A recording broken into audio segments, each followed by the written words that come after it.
announcements done. Papers have been laid. Questions? Yes.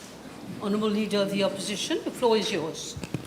Thank you, Madam Speaker. Madam Speaker, I've given notice of the following private question addressed to the Honourable Minister of Health and Wellness, whether in regard to the death of patients HC and TS, which occurred on 9th March 2025 at the Victoria Hospital and on 11th March 2025 at the Sir Anirudh Hospital, respectively, and having both undergone prior surgical interventions at the New Cancer Hospital, he will state if any inquiry has been carried out thereinto, and if so, indicate the outcome thereof in each case. Thank you, Madam Speaker.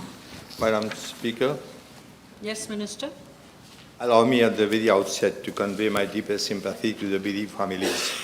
I'm informed that patient HC was referred from Jawaharlal Nehru Hospital to National Cancer Center. Madam Speaker, I have the full medical record for the patient, but as it is confidential information and without the patient's written approval, in this case, the relative's written consent, I cannot disclose same today in Parliament. Madam Speaker, with regard to patient TS, was referred from SSR National Hospital on 17th February 2025. I cannot again, Madam Speaker, state the medical history of the patient and the treatment received without the relative's written consent. I wish to inform the House that in both cases, preliminary investigations have been carried out and there is no evidence of medical negligence. They were extremely complicated cases. Nevertheless, the newly constituted Medical Negligence Committee will review both cases. Madam Speaker, upon my assumption of office, I took note that there were 30 outstanding cases of alleged medical negligence which required immediate attention. My ministry is currently carrying out an audit of these cases, and to date 15 cases have already been audited. These 2 cases will also be audited in due course.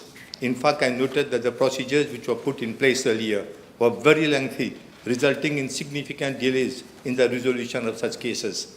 There has been a growing dissatisfaction among members of the public, with several complaints expressing their frustration and dissatisfaction on the prolonged time taken for conclusion of investigation which spans over years. In order to address these shortcomings, I have reviewed all procedures and have already set up the new Medical Negligence Committee. The Medical Negligence Committee will be chaired by Mrs. Veerapan, Senior Advisor at my ministry, and will comprise the following members: Dr. Babade, Senior Advisor; Dr. Gejadar, Senior Advisor; a representative of Attorney General's Office; a manager, Human Resources Hospital Services, and consultant specialists in relevant field will be co-opted as and when required. For each case of suspected medical negligence, a team will be appointed by Director of Health Services for Hospital Services, comprising a regional health director from a hospital other than the one where negligence is alleged to have occurred, and a consultant in charge in relevant specialty from a hospital other than the one where negligence is alleged to have occurred. In order to ensure prompt action, the team will collect all necessary information and submit a report to the MNC within 48 hours. The MNC will have the power to convene any officers concerned, and the complainant for further explanation are required. The MNC will submit its report to Senior Executive of my ministry with its recommendation for further action within 1 month of receipt of the preliminary report. Appropriate actions in line with the PSC regulations will be taken where required. In addition, the following measures are being introduced to improve the patient safety in our healthcare system.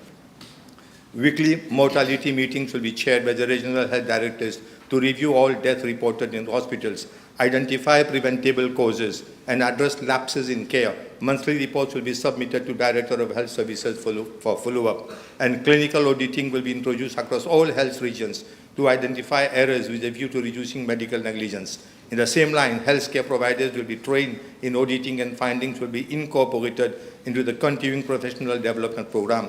Monthly audit reports will be submitted to regional health directors to track progress and ensure continuous improvement in care.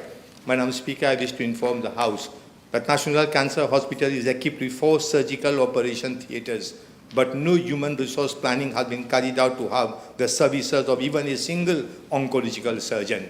Because of that, we are having collaboration of foreign teams, especially from India, to carry out surgeries of complex cases of cancer. The National Cancer Center was inaugurated last year on 8th May 2024, and equipments lie idle, locked up in rooms in the center. In addition, consumables has already expired. After a site visit I effected immediately after taking office, I gave instruction for all equipment to be installed and surgeries to be carried out promptly. As at now, 62 surgeries regarding cancer have been conducted. As from 7 February 2025 to 12 surgeries were conducted by foreign surgeons and 50 conducted by local team. Unfortunately, there have been 2 deaths. Madam Speaker, I wish to inform the House that pancreatic head cancer is a type of pancreatic cancer that arises in the head, rightmost part of the pancreas, which is near the duodenum. It is the most common location for pancreatic cancer and unfortunately carries a high mortality rate. Median survival is often 6 to 12 months or less without treatment. The mortality is high as it is often diagnosed late, as early symptoms such as jaundice, weight loss, abdominal pain or vague. The tumor is aggressive and fast spreading, especially to nearby vessels and lymph nodes. Response to chemotherapy and radiation is limited compared to other cancers. Overall survival rate is less than 10%. Cholangiocarcinoma is a bile duct cancer and has a generally poor prognosis, largely due to its often late diagnosis and aggressive nature. Prognosis depends on factors such as tumor location, stage at diagnosis, and whether surgical resection is possible. Medium survival 6 to 12 months. Depending on response to chemotherapy, survival rate is less than 5%. Madam Speaker, I would like to thank the medical team. Despite all the risk involved in complex cases in performance of their duties, I wish to inform the House that Dr. D, Senior Consultant and Head of Minimal Access Oncology Survey, Department of Surgical Oncology, Sparse Hospitals, Bengaluru, India, performed the surgery. He is known to be an efficient and well-established surgical oncologist with a wide experience in performing several oncology surgeries. I would like to thank the medical team and despite all risks involved in complex cases, I wish to inform that another Mauritian doctor was also involved in the operation. He is also fully qualified and he has conducted a series of surgical operations in our country. And I would like to thank both of them for the work that they had done. Unfortunately, 2 deaths has occurred. For this, we are extremely sorry. Thank you, Minister. Leader of the Opposition. Supplementary question. Yes, thank you, Madam Speaker. I also wish to convey my deepest condolences to the bereaved family.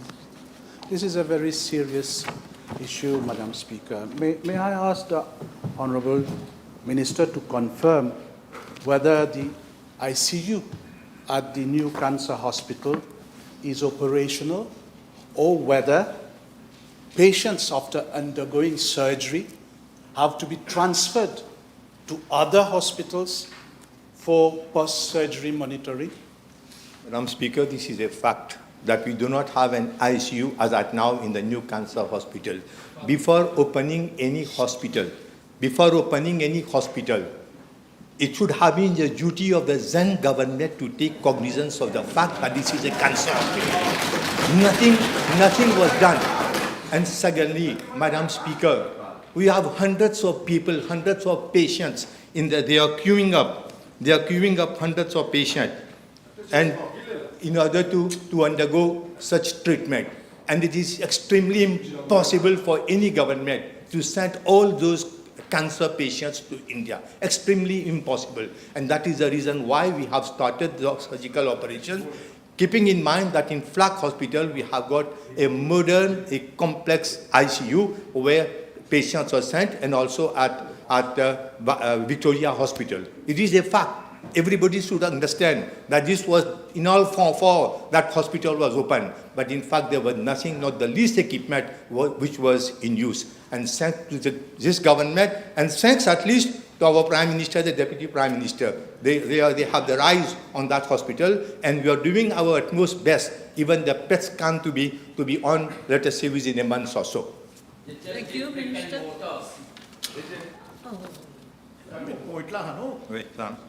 He has said what... Please, one moment. This is a very serious matter. I don't think we should joke too much. We understand what the Minister said. We also understand what he said about the past government. Let the Honourable Leader of the Opposition carry on with his supplementary questions. You can also ask supplementary questions. Please. Madam Speaker, he is now the Minister. Yes. He should have taken the right Don't decisions. say he. Will he agree? Don't say he. The Honourable Minister, will he That's- agree that this procedure is not only problematic, Madam Speaker, but it is dangerous and catastrophic? Madam Speaker, when 62 surgical oncological operations have been undertaken, unfortunately, as I told you, there have been 2 deaths. What should the government have done? So we don't have the ICU. In fact, we are in the months to come, you will be having a modern ICU in that hospital. There was no other way than to start the operation. I can't allow patients to die without being attended medically. Thank you. Will he confirm that patient TS, after his surgical intervention, which was a very complex intervention, was transferred from the new cancer hospital to Sage Hospital at Flap, which is from 45 minutes to 1 hour away, thereby exposing that patient to complication, infections, and life-threatening conditions, Madam Speaker? Be short and sweet and direct in your answer, Yes. please.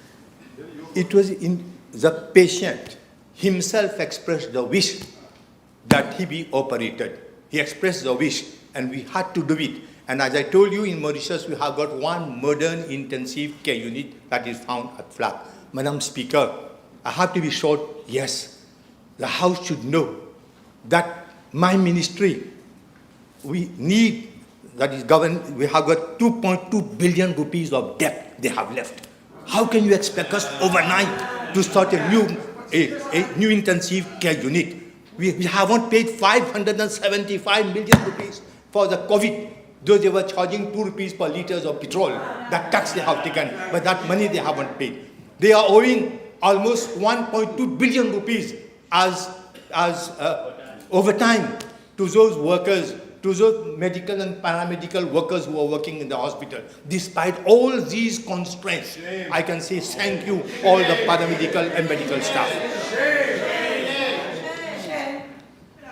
Is the Honourable Minister aware that that patient sent a mail to his ministry expressing his apprehensions of being operated in Mauritius because he had been in front of a medical board whereby they had approved that he be operated abroad, Madam Speaker? Yes, Minister.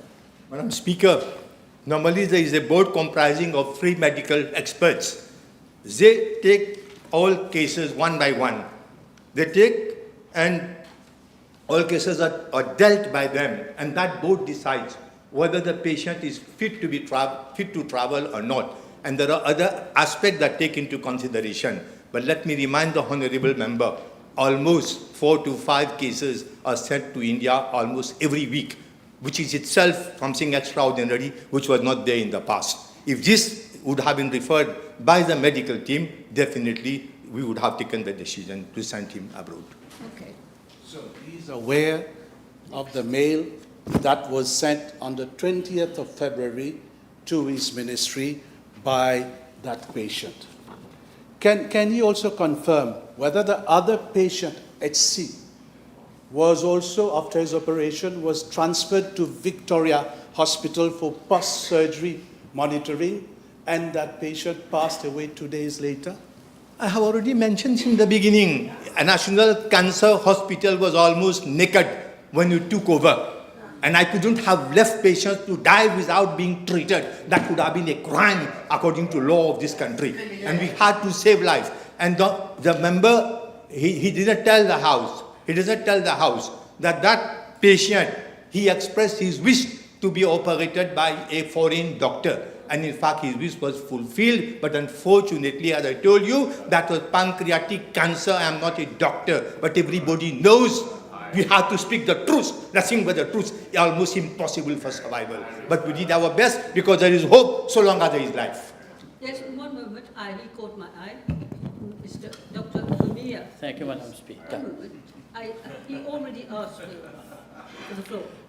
I'm sure may the Honourable Minister of Health confirm to the House and inform the House that the percentage of complication of such high-risk surgery, big pancreatic surgery or colorectomy is more than 10%. And in this case, it's 2 out of 52, which is only 3%. And we have to be grateful to the surgeons who came from India and not make political mileage on the dead bodies.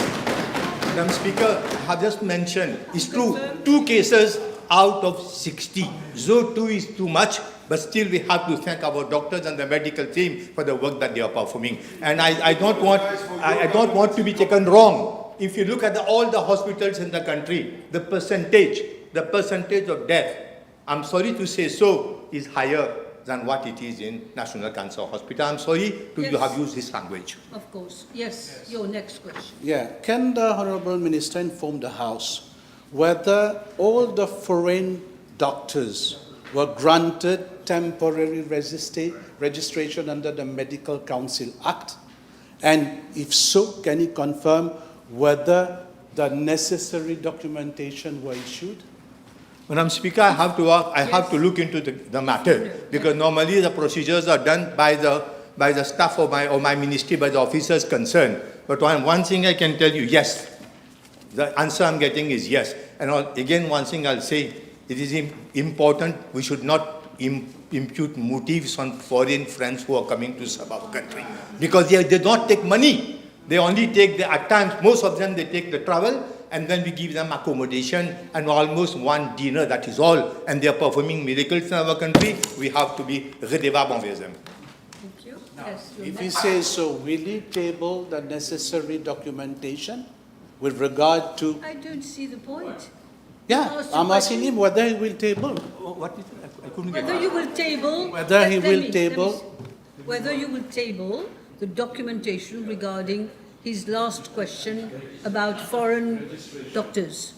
Madam Speaker, If there's nothing Madam to Speaker, hide? yes, I don't have anything to hide, but as the procedure is, I have to get the clearance from the state law office, Of course. at least I get advice. But I would like to ask the leader of the opposition. He should have apologized to the House for the incompetence of the former Minister of Health. Madam Speaker, he cannot ask me question. I ask him question now. What can I do? I mean, Madam Speaker, is he aware that one of the doctors who performed surgery at the new cancer hospital did not have the necessary authorization from the Medical Council? I have just mentioned that I'm going to ask the officers, because this work is done by the officers of my ministry with the doctors. I have to ask, but again I would like to say that I don't have anything against the doctors who are coming voluntarily, most of them, to perform surgical operations in Mauritius. If such types of questions, simple questions, start cropping up, that will deter them from coming to Mauritius because they are serving our nation. Don't forget about it. Honourable Leader of the Opposition, it's just you have to put in the balance what is more important. You see what I mean? Yeah, what is more important, yes. Now, given the serious concerns regarding patient safety at the new cancer hospital and the recent death that I've mentioned, would the ministry support the setting up of a fact-finding committee chaired by an independent person to look into those cases? I find it very strange, because remember at that time when dozens of them passed away without food, shelter and without basic necessities, they did not seek it fit to condemn those actions. Today, he wants a fact-finding committee to be set up. I have already told you the preliminary report which was submitted to me. Unfortunately, I can't read it out because of certain things which are very secret. According to the preliminary report, everything was done well to the satisfaction of my ministry and the doctors. But despite it, we have submitted to the negligence committee and they will look at it. Yes, I was going to say there's a medical council with a committee to do this kind of investigation already by law. Yes, Mr. Duval. May I ask the Minister, he has mentioned the backlog of cases. 15 cases so far audited. You have mentioned the audit of cases of alleged medical negligences. Can I ask the Minister, in view of the backlog, especially cases that occurred during COVID period, which were not properly looked into, is the Minister prepared to bring to Parliament an amendment to law for the extension of the limitation to bring a claim against a doctor or the state for medical negligence, or any other medical practitioner, which is 2 years? You can't ask that of the minister because it doesn't concern just his ministry. It concerns everybody. May I rephrase? Is government prepared to review the limitation period, which is only 2 years, and in many cases is unsatisfactory in view of the backlog? I get the feeling... You don't need to answer that. The Attorney General in due course will address this issue. Okay? This is an overall question. Doesn't concern... I am saying again... Please sit down. I am talking. I am saying again that you cannot ask him for his ministry because claims against government come on any sort of subject. So you cannot ask him to give you that answer. But I'm sure he's noted, and maybe government has noted, and this question may be thrashed out at one point. I have a few minutes left only. Yes, your last question. Now, can I ask the Honourable Minister to confirm to this House whether those patients who had undergone surgery at the new cancer hospital had to undergo multiple reoperations due to complications related to the first surgery? Madam Speaker, I mentioned 62 cases. If in 1 or 2 cases, I don't know, but the answer I am receiving is no, they didn't have to go all types of, multiple types of intervention, that is not the case. But even so, I mean, it's a medical issue. It's a medical issue and not a political issue. Okay, that's it. Thank you very much, everybody.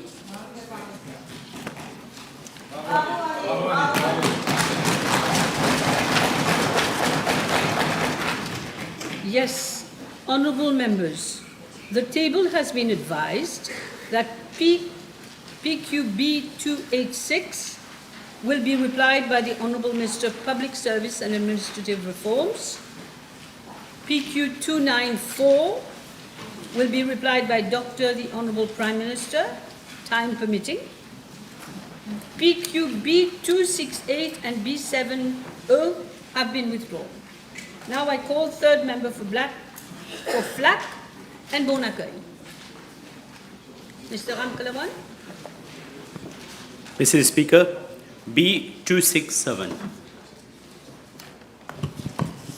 Madam Speaker, as the House is aware, since 1982, the Pay Research Bureau has conducted the general review exercise on pay and grading structures every 5 years, except for 2016, where the report was published after a period of 3 years.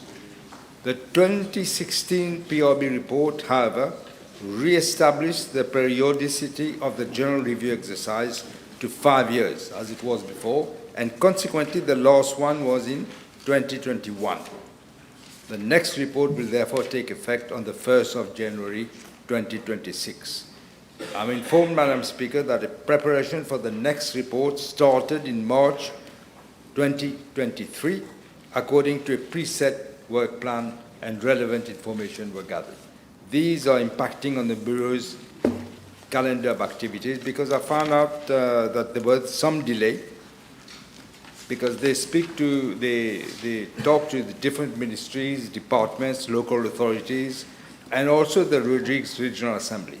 There are 126 parastatal bodies that fall under the purview of the PRB. The Bureau has to gather the maximum information to facilitate the interaction and exchange of views with all the stakeholders. So far, the Bureau has had 578 meetings with staff associations and management of both parastatal bodies and civil service. 1,315 interviews have been conducted in relation to job description, and 12 site visits have been effected to examine the alleged problem areas highlighted by the stakeholders. As a matter of fact, the officers of the Bureau are presently in Rodrigues, holding consultation with unions and management of the Rodrigues Regional Assembly. I have been informed, Madam Speaker, that the Bureau is facing several constraints, including delay from stakeholders to submit the relevant information. These are impacting on the Bureau's planned calendar of activities. The publication date of the report is now scheduled for December 2025. Thank you, Honourable Prime Minister. Yes, the Honourable Third Member for Rivière-des-Anguilles and Souillac. Yes, Ms. D'Alvero. Yes, thank you, Madam Speaker. B269. 269. I'm informed, Madam Speaker, by the Acting Commissioner of Prisons that detainees are admitted to prisons either on remand or as convict following an order from the court. With regard to Part A of the question, the prison service is meant to ensure that hygienic conditions are maintained in all institutions. The measures taken including the provision of personal toiletries, clothing and bedding, as well as adequate toilet and bathroom facilities. A laundry system for washing clothing and bedding is also put at the disposal. Cleaning of cells and dormitories are performed by detainees under the supervision of prison officers. Furthermore, the prison service undertakes routine maintenance and upgrading works. Regular pest control interventions are also conducted by trained prison officers. Additionally, fogging exercises are carried out by the personnel of the Ministry of Health and Wellness upon request. Inspections by the National Preventive Mechanism Division of the National Human Rights Commission help to ensure the compliance with living standards.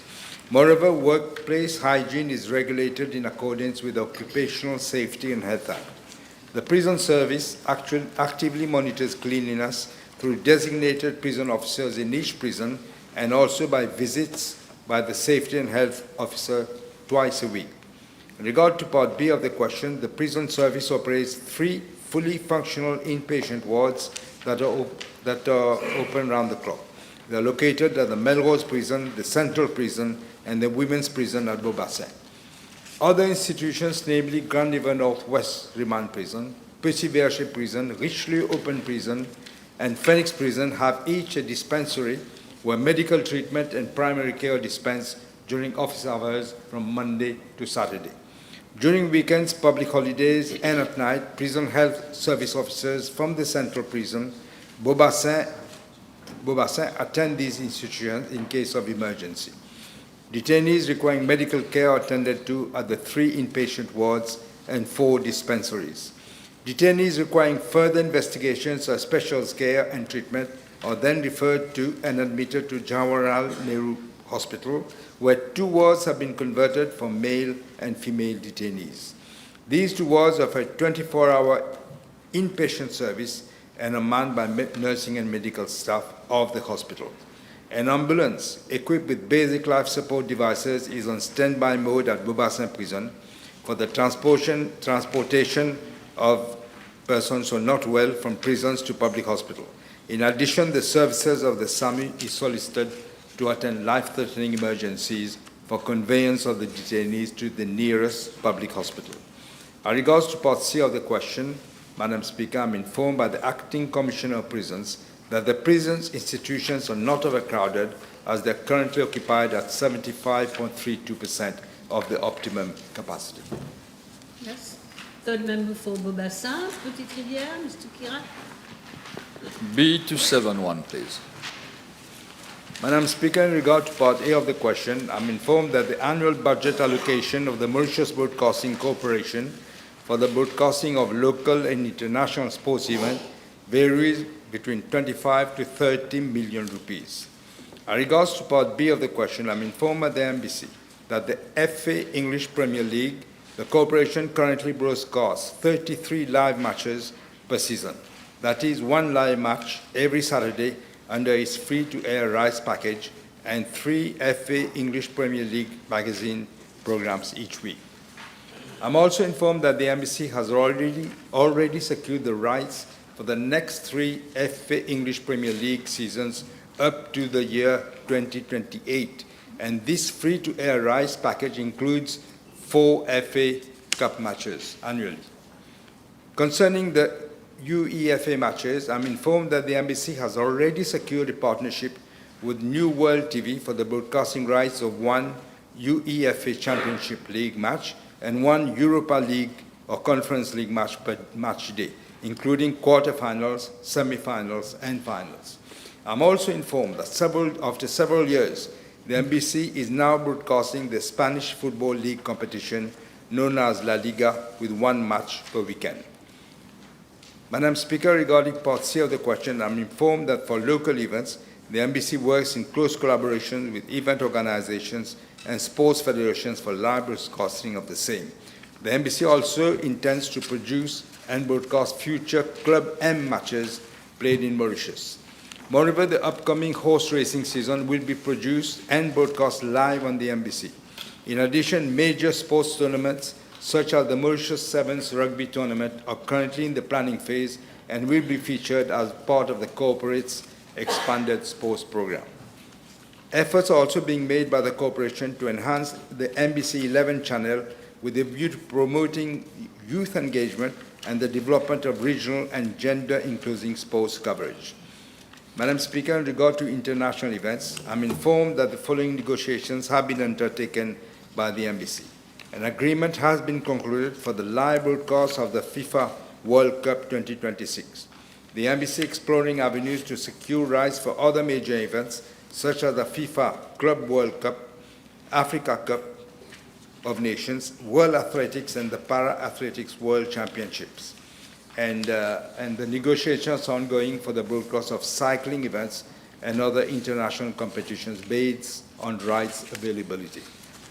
Madam Speaker, it is apposite for me to underscore the fact that while free-to-air broadcasting rights are subject to limitations imposed by international organizations and their appointed regional distributors, the embassy remains committed to securing a diverse and representative sports offering for the population. Thank you, Prime Minister. Merci, Madame la Présidente. L'honorable Premier ministre peut-il dire à la Chambre, et en particulier aussi aux amateurs de football anglais, suite à l'annonce que lui-même avait faite durant la dernière campagne électorale, à l'effet que tous les matchs de la Premier League seraient retransmis en direct à la télévision. Je conviens, tous les matchs, ça va coûter énormément, mais envisage-t-il, ne serait-ce pour ceux qui n'ont pas les moyens de s'abonner aux chaînes payantes, est-ce que la MBC, à travers le Premier ministre, de retransmettre ne serait-ce les matchs forts de chaque week-end afin de permettre aux amateurs de football anglais de visionner leurs équipes préférées? In fact, I thank the Honourable Member for saying that given the financial situation of the country, but actually the embassy is looking to do exactly that, if possible. Yes, of course. Of course. Yes, the Honourable First Member for Savannah. Thank you, Madam Speaker. Yes. B272. Madam Speaker, I'm informed that the Industrial Finance Corporation of Mauritius was incorporated in August 2021, but was officially launched and became operational in February 2022.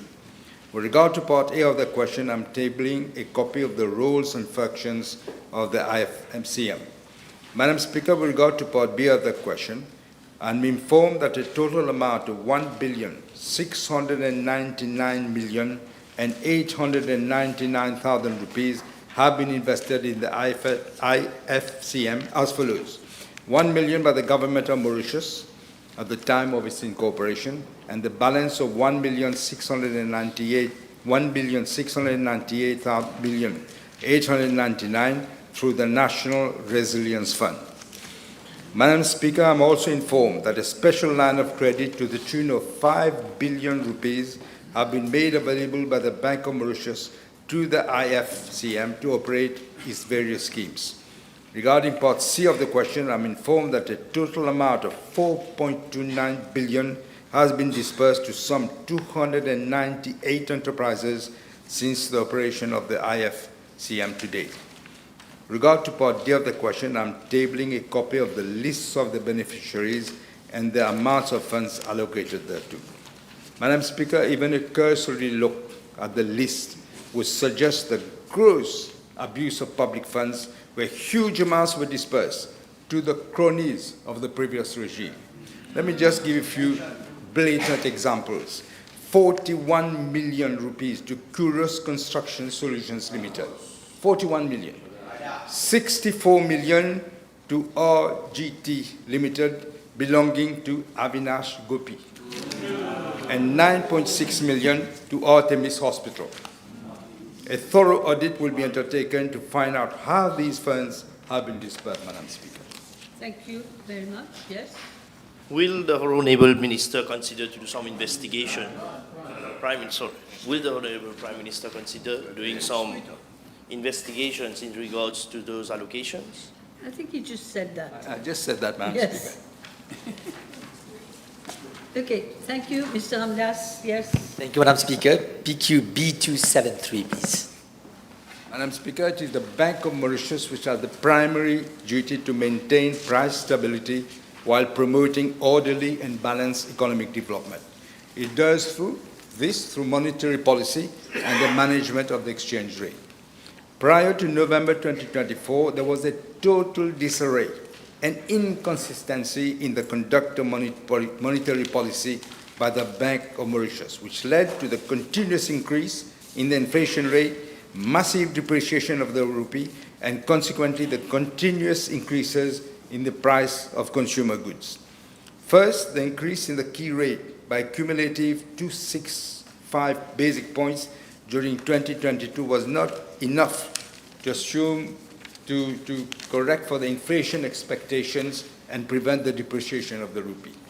Second, the Bank of Mauritius' decision in September 2024 to lower the key rate by 50 basic points was done for political purposes just prior to the general elections, and this further stroked inflationary pressures in the economy. Third, the excessive money printing by the Bank of Mauritius to finance the budget deficit and the MIC aggravated the excess liquidity situation in the banking system and again caused prices to surge. Madam Speaker, the new management of the Bank of Mauritius, which took office in November 2024, acted promptly to remedy the situation. Measures taken by the Bank of Mauritius include, first, raising the key rate by 50 basic points to 4.5% per annum in February of 2025. Second, increasing the supply of forex in the domestic foreign exchange market to prevent rapid depreciation of the rupee, as was the case before. Third, instructions to commercial banks to ensure that all dealings in foreign exchange, including swaps and other derivatives, are effected through financial institutions duly licensed by the bank. Fourth, stricter regulation of intercompany transactions in foreign currencies. And lastly, instructions to banks to ensure that forward transactions are priced in a fair manner and in accordance with market fundamentals.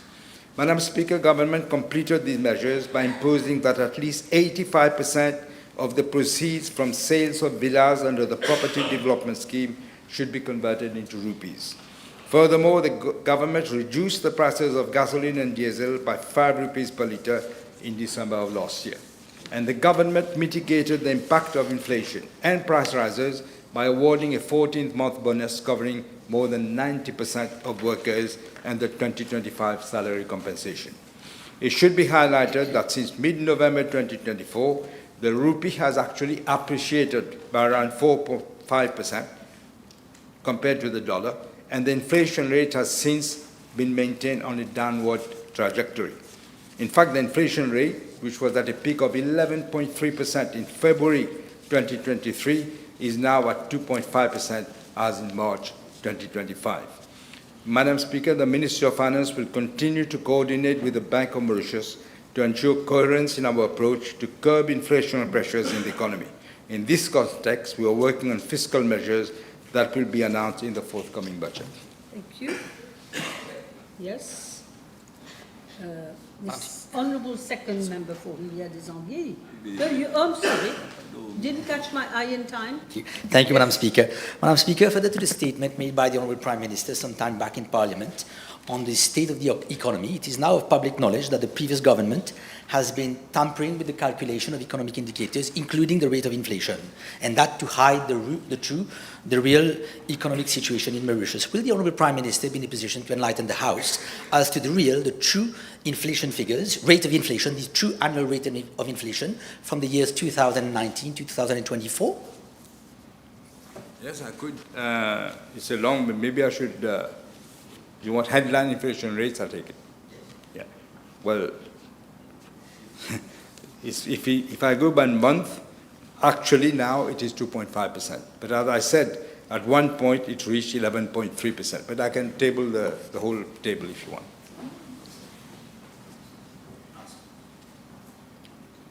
Yes? One more question. Madam Speaker, the Honourable Prime Minister of India has, in the course of his recent visit in Mauritius, announced that Mauritius and India will trade in Mauritian rupees.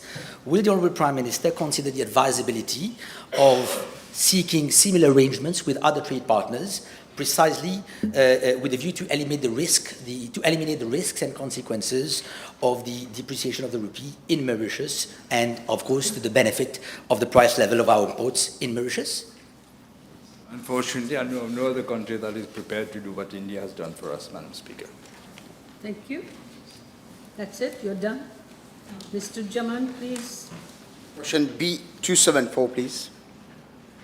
Madam Speaker, with regard to part A1 of the question, I'm tabling the information for the period 2015 to 2024 relating to the evolution of the rate of betting tax on horse racing.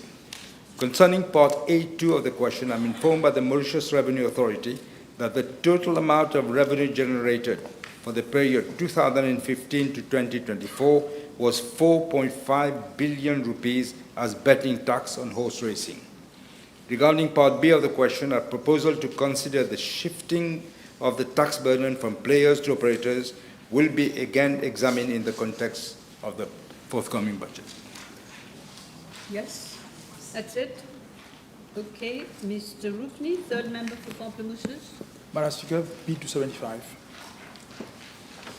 Madam Speaker, the Police Department, in particular ADSU, and the Mauritius Revenue Authority are the two main agencies responsible for the fight against drugs, and particularly the prevention and illegal entry of drugs into the Republic of Mauritius.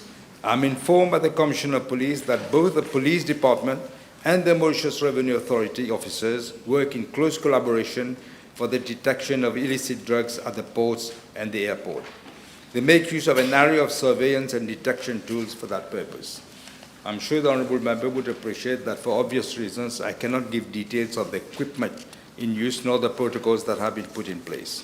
I'm also informed, Madam Speaker, that as the modus operandi of the drug traffickers keeps evolving, they make use of the latest sophisticated equipment. It is imperative that our surveillance system be continuously enhanced to keep pace with the latest trend. Consequently, there is need to provide our law enforcement agency with the state-of-the-art equipment and to ensure that they have a replacement policy for obsolete equipment. Moreover, these agencies should ensure that provisions are made to enter into maintenance contracts so that all new and existing equipment are fully operational at all times for cost-effectiveness and efficiency purposes. This was not the case before. In addition, government will invest in tailor-made capacity-building programs for the upskilling of the personnel with regard to the detection of drugs, including synthetic and novel drugs. I wish to reiterate, Madam Speaker, that the fight against drugs is one of the topmost priorities of this government. We are already translating our pledges into actions, which are now showing results. To this effect, from November 2024 to March 2025, drugs for a street value of around 1.2 billion rupees have been seized. In the same vein, in line with the government program 2025-2029, we will today itself introduce the National Agency for Drug Control Bill into the National Assembly to provide for the establishment of a national agency for drug control, which will be at the apex for addressing the drug issue, including prevention and drug controls. Thank you. Yes? Madam Speaker, it is a fact that we have noticed an increase in the drug abuse in our country. I would like to know from the Prime Minister if, our intelligence gathering agencies have at least detected an increase in import of drugs through our main ports? Thank you. Yes, that is the case. That is why we had this large uphold, heavy. I think as I mentioned the figure, 1.2 billion rupees. Thank you. Thank you. Yes, the Honourable second member for my board. And then Manuel. B276. Madam Speaker, I'm informed by the Chief Executive Officer of Airports of Mauritius Company Limited that the airport master plan of 2004 made provision for the construction of a parallel taxi of the length of 3,450 meters, which was also to be used as the runway in emergency situations. 6 years later, that is on 12th of April 2010, AML decided to construct the taxiway of length of 2,450 meters only. The additional length of 1,000 meters would require the acquisition of private lands and properties along the ex-airport road at Shah, Gaon, and Solitude villages. This taxiway was commissioned in July 2013 and is operational since that date. With regard to the Shah, Gaon village, for the period 2007 to 2014, 42 properties were acquired for an amount of 104,309,109 rupees, including, this excludes, notary, registration fees, and land transfer tax. In addition, another 63 properties had to be acquired.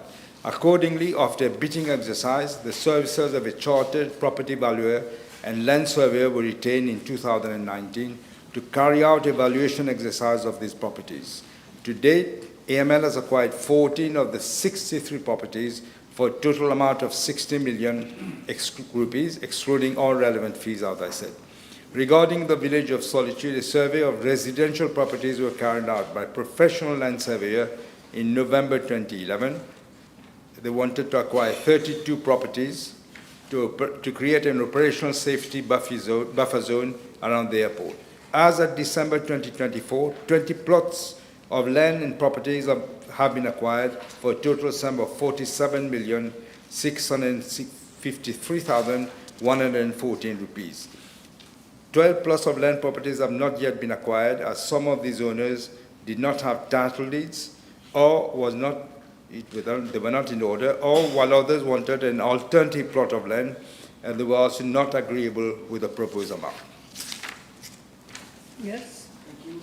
Can the Honourable Prime Minister consider this matter as soon as possible, because the inhabitant from this region is living with a daily stress because they can't invest or renovate their existing house?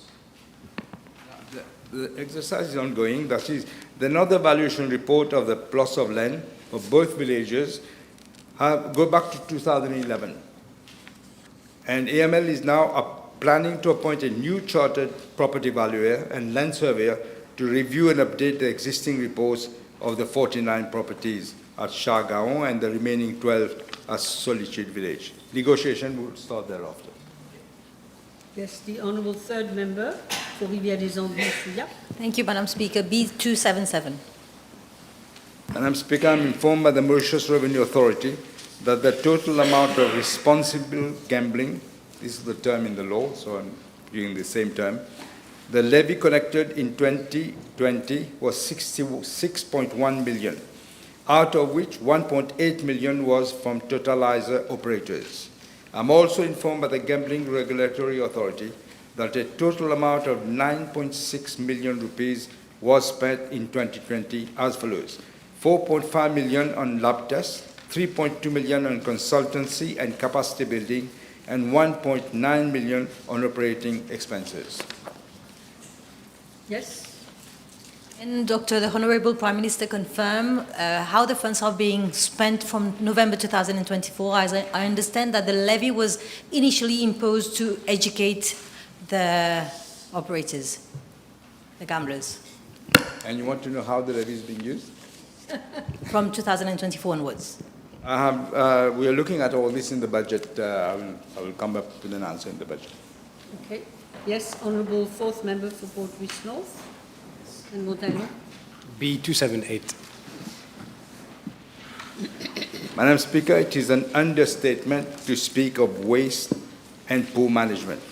The report of the Director of Audit for the financial year 2023-2024 was tabled on the 25th of March of this year. As in previous years, the report exposed a litany of scandals, highlighting how public funds have been dilapidated by the previous government. The publication of the report of the Director of Audit cannot continue to be an annual ritual where we take stock of misuse of public funds without any concrete actions being taken to put an end to such a scandalous situation. Madam Speaker, it will not be business as usual. Stringent actions will be taken to ensure judicious use of public funds where the principle of value for money will be strictly adhered to. In fact, after tabling the report of the Director of Audit, I requested my colleagues to analyze all issues raised by the Director of Audit concerning their ministries, their departments, with a view to properly addressing them. Furthermore, we are already taking major steps to ensure judicious use of taxpayers' money. First, we are reintroducing the performance-based budgeting based, as I said last time, on outcomes, not on the amount of money spent. Second, we already announced and taken a commitment to introduce a Fiscal Responsibility Act. Madam Speaker, as stated in the government program, to foster greater transparency and accountability, we propose to make it mandatory for the Public Account Committee to look into the annual audit reports with the accounting officer in attendance. We will also ensure that the report of the Director of Audit is debated in the National Assembly and is submitted to the relevant institution for investigation where appropriate. I will come up with additional measures in the budget, Madam Speaker. Yes, you're directly concerned. Yes. Madam The Speaker. Public Accounts Committee. Madam Speaker, may I ask the Prime Minister, there is an alarming issue which is recurrent in the reports of the Director of Audit, that is the non-filing of financial statements by statutory bodies and other entities of the state. May I ask the Prime Minister, what does she propose to do, I would say as a matter of urgency, to ensure that government bodies are compelled to provide their financial statements to the Director of Audit within the time frame that the law provides? This is precisely the point. The law provides a time frame, but they just ignore the time frame and no action was taken. We will ensure that this is remedied. Yes, time is up. I have B282. The following PQs have been withdrawn. B282, B285 and 283. Thank you, Honourable Prime Minister. Now we proceed with ministers' questions to ministers. Honourable members, the table has been advised that PQ B307 and B333 will be replied by the Honourable Minister of Land Transport. PQ, I'm sorry, can we just, I hear a murmur. It's very tedious, even for me. So PQB325 will be replied by the Honourable Minister of Social Integration, Social Security and National Solidarity. PQB334 will be replied by the Honourable Minister of Youth and Sports. Now I call Honourable Third Member for Port Louis North and Montaillon, Mr. Kazerne. Thank you, Madam Speaker. PQB288, please. Madam Speaker, I am informed that provisions are made under subsection 2C1 of section 72 of the parking on road as per General Notice number 53 of 2010 of the Road Traffic, Construction and Use of Vehicle Regulations 2010 as subsequently amended in General Notice 170 of 2010 to prohibit motor vehicles other than a bus to be parked, 1, within a distance of 12 meters before and 8 meters after the bus stop signpost. Number 2, 20 meters opposite the restricted length covered in 1. Very detailed. Therefore, it is a traffic offence for vehicles other than a motor bus to park over a distance of 8 meters ahead and 12 meters behind a bus stop sign or 20 meters opposite, without the provision of yellow line markings. The rationale behind siting of bus stops revolves around several key principles that prioritize passenger safety, its efficiency and accessibility within a catchment for promoting use of public transportation. However, Madam Speaker, from daily observations and past surveys, it can be seen that parking of vehicles at and opposite some bus stops create traffic problems as well as road safety issues. Parked vehicles can block the path of buses trying to pull into the bus stop, forcing passengers to board or alight further away from the designated area, sometimes on the road itself, which poses a safety risk. Obstructions can also make it difficult for larger buses to maneuver and can impede the flow of general traffic. Therefore, the provision of yellow lines beyond the prescribed limitations may be considered at those problematic locations. Madam Speaker, there is merit in the question of the Honourable Member as regards if consideration will be given for the provision of yellow lines around bus stop, because many people do not know about the distances to be respected. Too often vehicles have to wait lengthily behind stationary buses, alighting or boarding passengers at bus stops because of vehicles parked on the opposite side of the bus stop, thereby hindering traffic flow. Madam Speaker, I for one believe that consideration should be given for the provision of yellow lines, as questioned by the Honourable Member, in extreme and priority cases. However, it may not be feasible for all such cases given the considerable impact this measure will have on the neighbourhood. Consideration will be given to the special query of the Honourable Member and other Honourable Members on a case-to-case basis. Yes. Madame Speaker, Madame la Présidente, comme souligné dans la question, c'est une situation assez embarrassante et qui cause de bouchons, congestion routière.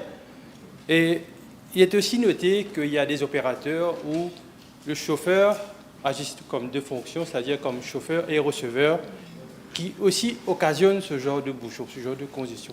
J'aimerais demander à l'honorable ministre si cette pratique est légale et courante. Vous connaissez la réponse. In fact, both of them are illegal, to keep people waiting behind the buses. And the fact that they do not have conductors is definitely not legal, because we are paying, government is subsidizing drivers and conductors and the bus companies in general. Definitely not legal. Thank you. Honourable third member for Granby, Poudre-d'Or. Madame la Présidente, merci. Ma question porte le numéro 289.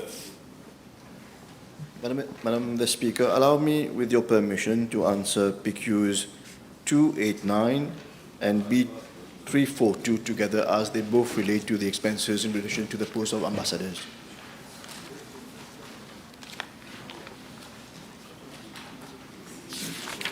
Yes. Yes. Thank yes, you. Honourable Minister. Madam Speaker, Section 87 of the Constitution of Mauritius provides for the appointment of principal representatives of Mauritius abroad. As such, the power to appoint persons to hold offices of ambassador, high commissioner, or other principal representative of Mauritius in any other country or accredited to any international organization is vested in the President, acting in accordance with the advice of the Prime Minister. Madam the Speaker, I am tabling the list of ambassadors, high commissioners, and permanent representatives, their date of posting, qualifications, and basic salary, dates of accreditation, and allowances. Madam Speaker, with regard to Part D of the question, allow me to inform the House that all medical expenses are refunded to ambassadors in line with provisions made in the PRB report and their contract of employment, which are as follows. 90% of amount of medical expenses be refunded for themselves, spouse and dependent children aged up to 20 years, subject to, firstly, the production of duly signed and certified copies of medical certificates and prescriptions, invoices and receipts. Secondly, the claim being submitted on prescribed form as determined by the Ministry of Foreign Affairs, Regional Integration, International Trade, duly signed by the officer making the claim and upon the recommendation of the head of mission. And thirdly, medical bills falling within the protocol and guidelines approved by the government. In case of hospitalization for surgical intervention, medical expenses incurred in respect thereof are refunded in toto, subject to the conditions set out in the above provisions to an officer, his or her spouse, dependent children aged up to 20 years, and accompanying dependent of unmarried career diplomats upon their posting to overseas mission. There is also an exclusion list of treatments for which no refund is entertained, such as cosmetic treatment and contact lenses. I have therefore tabled the list of medical expenses refunded to ambassadors, high commissioners, and permanent representatives. Madam Speaker, with regards to PQB 342, as per their roles and responsibilities, ambassadors actively manage and maintain diplomatic relations between home country and host countries, as well as accredited countries. They also engage in political and economic negotiations and safeguard the home country's interests in the host country. To be able to fulfill these obligations, ambassadors are called upon to travel to various countries for the following reasons. Firstly, presentations of credentials to accredited countries and accredited international organizations, represent the President and the Prime Minister in summits and high-level meetings, represent ministers in conferences, meetings and negotiations, and attending national days and having bilateral meetings with foreign dignitaries. All overseas missions undertaken by ambassadors need to have been approved by the Ministry. During their overseas mission, per diem is paid to ambassadors, high commissioners to cover the cost of accommodation, meals, internal transportation, and other related expenses. The rate payable, which is approved by the Ministry of Finance, depends on the country which they are traveling to. Ambassadors based abroad are sometimes also required to travel to Mauritius for consultations, specific cases. For example, the presence of an ambassador may be required during high-level visits of foreign presidents, prime ministers of countries to which the ambassador is accredited to. Ambassadors are therefore paid a per diem of 7,340 rupees per day for a maximum of 15 days to cover costs of accommodations and meals. Madam the Speaker, with your permission, I am tabling two lists. First one pertaining to period 2015 to 2019, and the second one for the records of 2020 to 2024. However, Madam the Speaker, allow me to say that it has been highlighted that some political appointed ambassadors, as opposed to career ambassadors, travelled to Mauritius in October 2024, just before the elections, on public funds, under the guise of urgent consultations, and were seen to be involved in election campaign. Further, the last Director of Audit report has made mention of a number of adverse findings on few politically appointed ambassadors who have made abuse of their privileges. For example, converting their annual and sick leaves into official duties whilst in Mauritius, thus benefiting from public funds, and some even extending their stay in Mauritius on disguised official missions while benefiting from chauffeur-driven cars at the expense of government. The findings of the Director of Audit report are being looked into by the Internal Audit Committee at the level of my ministry to take remedial actions. Thank you, Madam Speaker. Thank you. One moment. I have an announcement to make. Honourable members, j'ai l'honneur de saluer la présence à l'Assemblée nationale de Monsieur Jean Todd. Mr. Todd is United Nations Secretary General, Special Envoy for Road Safety. Seated in the distinguished VIP gallery, he is known for his global advocacy for road safety. He is currently in Mauritius on an official 24-hour visit at the invitation of the Honourable Prime Minister, during which he will be having meetings with key stakeholders to discuss strategies for reducing road accidents. Bienvenue parmi nous, Monsieur Todd. Thank you for your attention.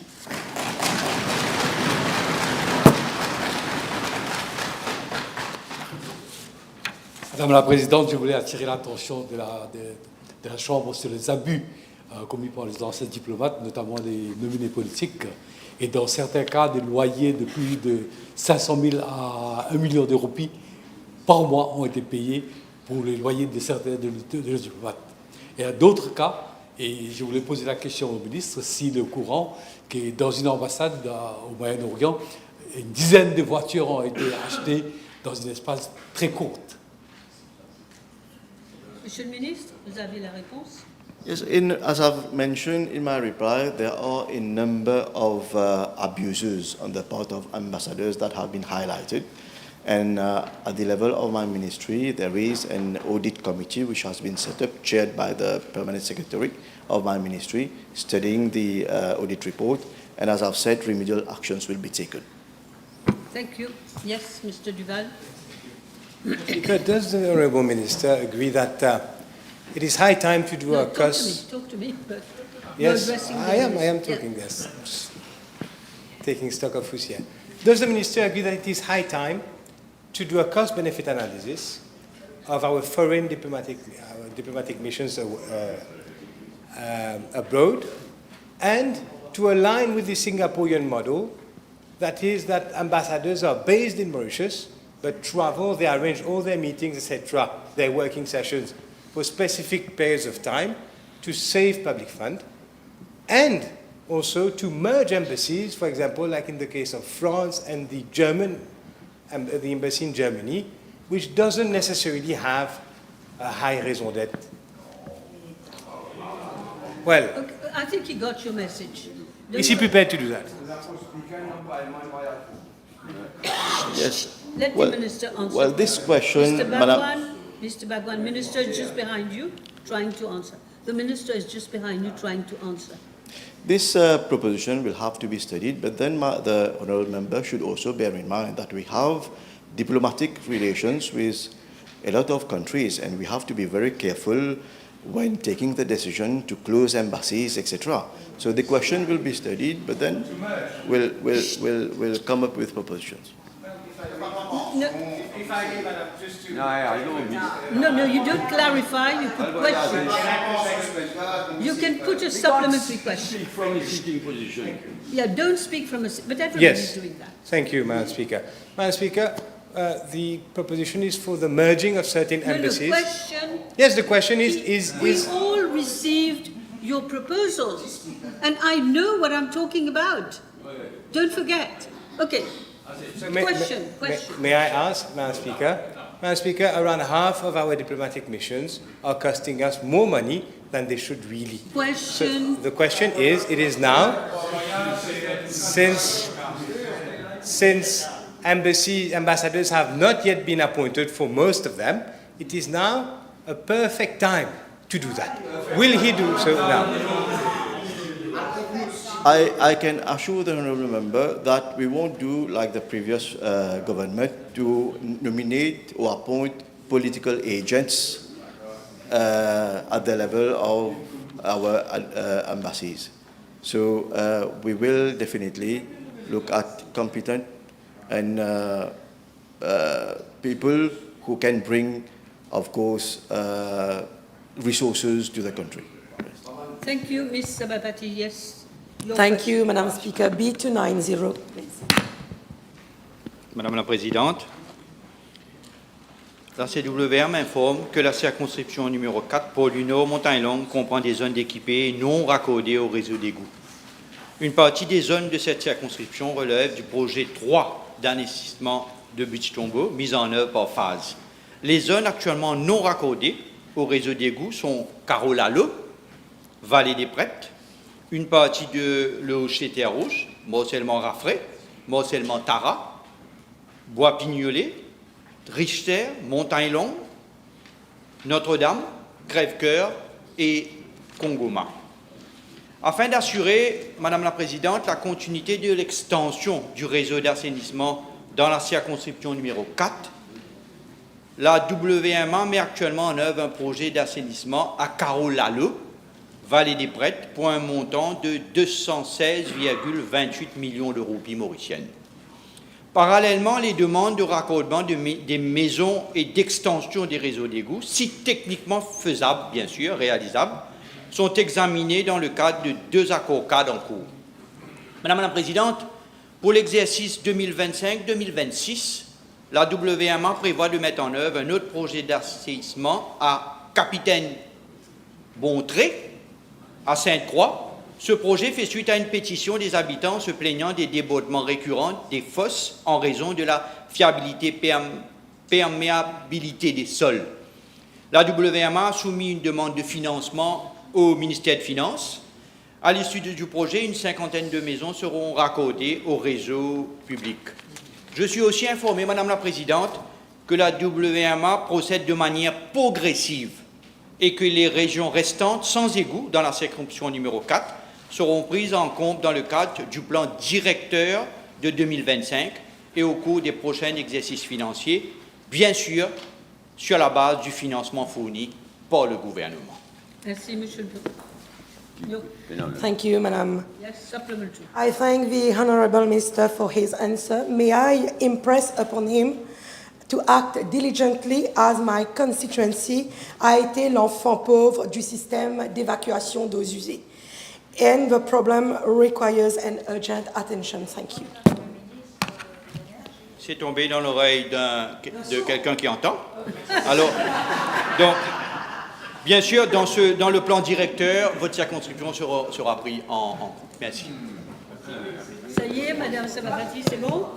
Alors, the next one is Mr. François. Yes, thank you. B291.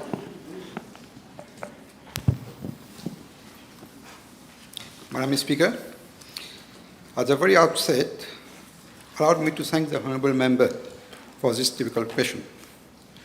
The suggestion of making it mandatory for newly residential, industrial, and commercial buildings to be equipped with rainwater harvesting system is very relevant. I will explain comprehensively on what is being done on this subject. The Building and Land Use Permit, that is a BLUP, are issued under Section 117 of the Local Government Act, which stipulates that every application for a building and land use permit shall be in accordance with the following enactments and any guidelines issued there under. A. The Congestion Industry Authority Act 2023. B. The Town and County Planning Act 1954. C. The Planning and Development Act 2004. D. The Environment Act 2024. E. The Mauritius Fire and Rescue Service Act 2013. F. The Climate Change Act 2020. And G. Any other enactment as may be prescribed.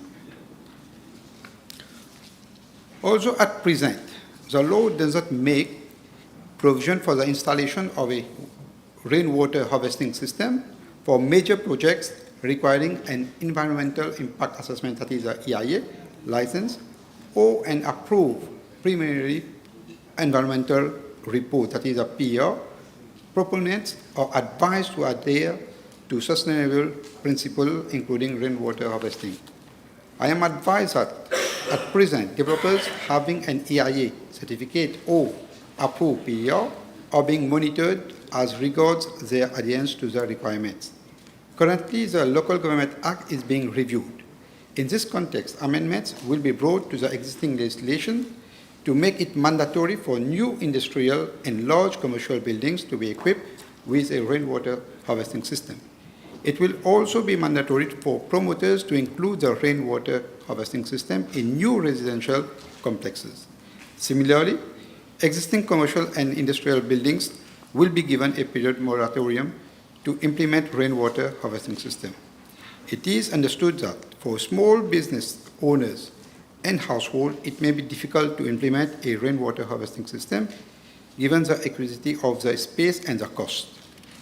However, a cost-benefit analysis would need to be carried out before making it compulsory for low-income households and small businesses to install rainwater harvesting system. Consideration is being given to raising public awareness on the advantages of having a rainwater harvesting system. My ministry will therefore work with the Ministry of Environment, Solid Waste Management and Climate Change and the Ministry of Energy and Public Utilities to create awareness on the need for each household and business operators to have a rainwater harvesting system. As regard to part B of the question, I am informed by the Minister of Finance that grants subsidies for rainwater harvesting system have been provided. In the financial year 2024-2025, an amount of 4 million rupees has been earmarked for the Ministry of Environment, Solid Waste Management and Climate Change to implement the rainwater harvesting program in 10 schools and 10 NGOs in order to counter problem of water stretches during time of water shortage. These 10 schools and NGOs were selected following an open invitation launched by the Ministry of Environment, Solid Waste Management and Climate Change on 23rd January 2025 among schools and NGOs. To implement the rainwater harvesting system for the project just mentioned, a bidding exercise was launched by the Ministry of Environment, Solid Waste Management and Climate Change on 23rd January 2025 for the supply, fixing and commissioning of 20 rainwater harvesters, and B, supply, fixing and commissioning of 16 sets of 9,000 liters rainwater harvesting system and 4 sets of 5,000 liters rainwater harvesting system with pre-treatment system with screen basket piping system for rainwater collection inclusive of fittings.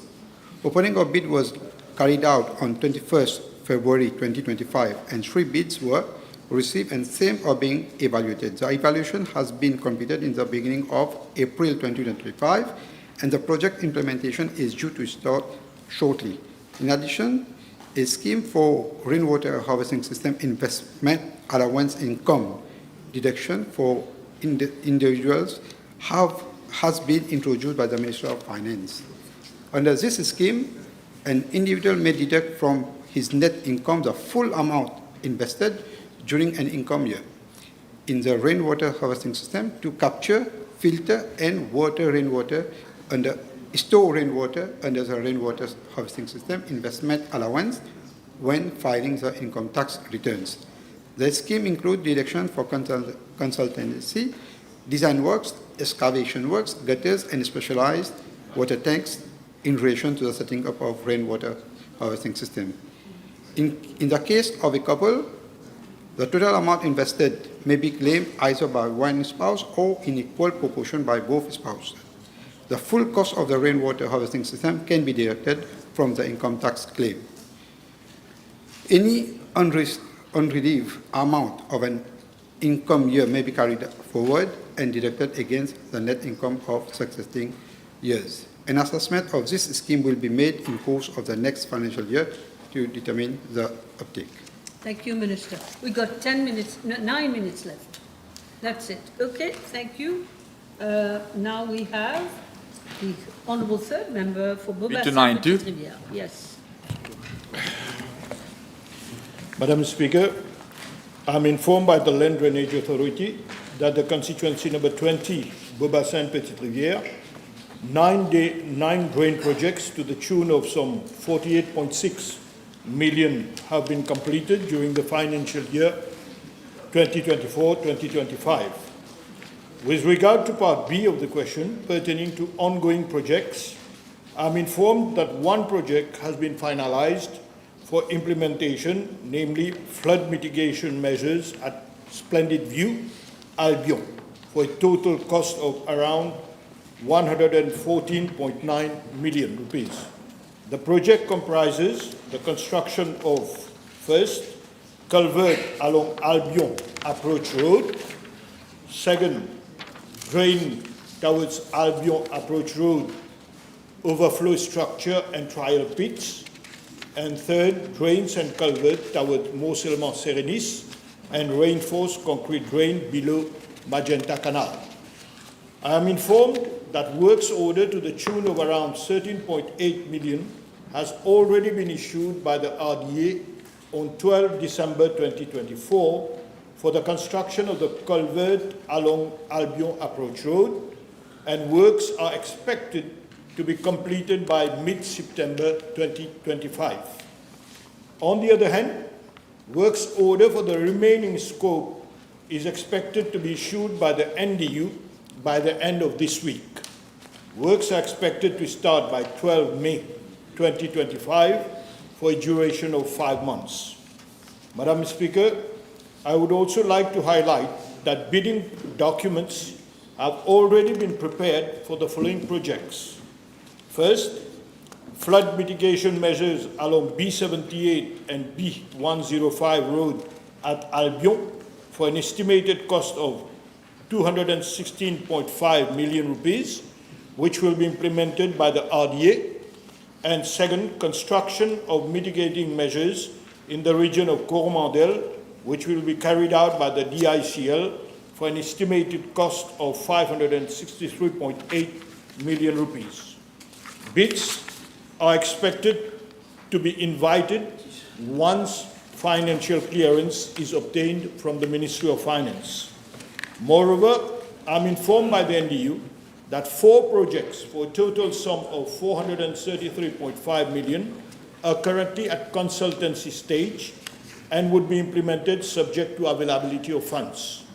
These projects are: first, construction of collector drain starting from the junction of Supramania Bharati Road and Bakuri Singh Road to Sugarcane Field, passing in front of MITD, Verge Bissamba, Montroche. Second, construction of drain at Victor Hugo Street, Beaubassin. Third, construction of drain at Allée Roussaille and surroundings, Gros Caillou. And fourth, construction of drain at Douarca Lane off Richelieu Branch Road, Coromandel. I am also informed that some additional 14 drain projects in constituency number 20, estimated to cost some 149.7 million rupees, have also been identified for implementation, subject to availability of funds. Madam Speaker, with your permission, I'm tabling the list of the completed and ongoing drain projects.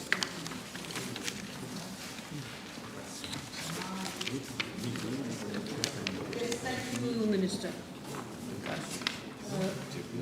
Mr. Francois, you have your new question. I was going to ask if we can have question B294 first. Bear with me because the Prime Minister has to answer that question. I understand. No? 294? C'est pas compris.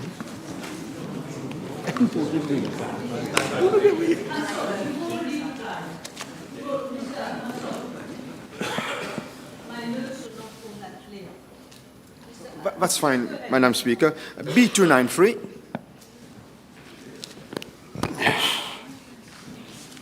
Thank you, Madam Speaker. The House may wish to note that in line with the United Nations Framework Convention on Climate Change and the Paris Agreement, the preparation of the NDC 3.0 is being carried out with the collaboration of the GIZ, a German development partner, under the NDC Partnership Readiness Support Program. The GIZ expert team has started the consultation process with the Department of Climate Change of my ministry since November 2024 and has already conducted a stock-taking exercise. The GIZ expert team, which was in Mauritius from 17 February to 21st February 2025, had presented the outcome of a draft desk review to stakeholders of the Climate Change Committee and provided the highlights of a roadmap which identified the process of updating the NDC. The draft desk review and roadmap include recommendations for the development of the NDP 3.0 and an accompanying NDC development plan.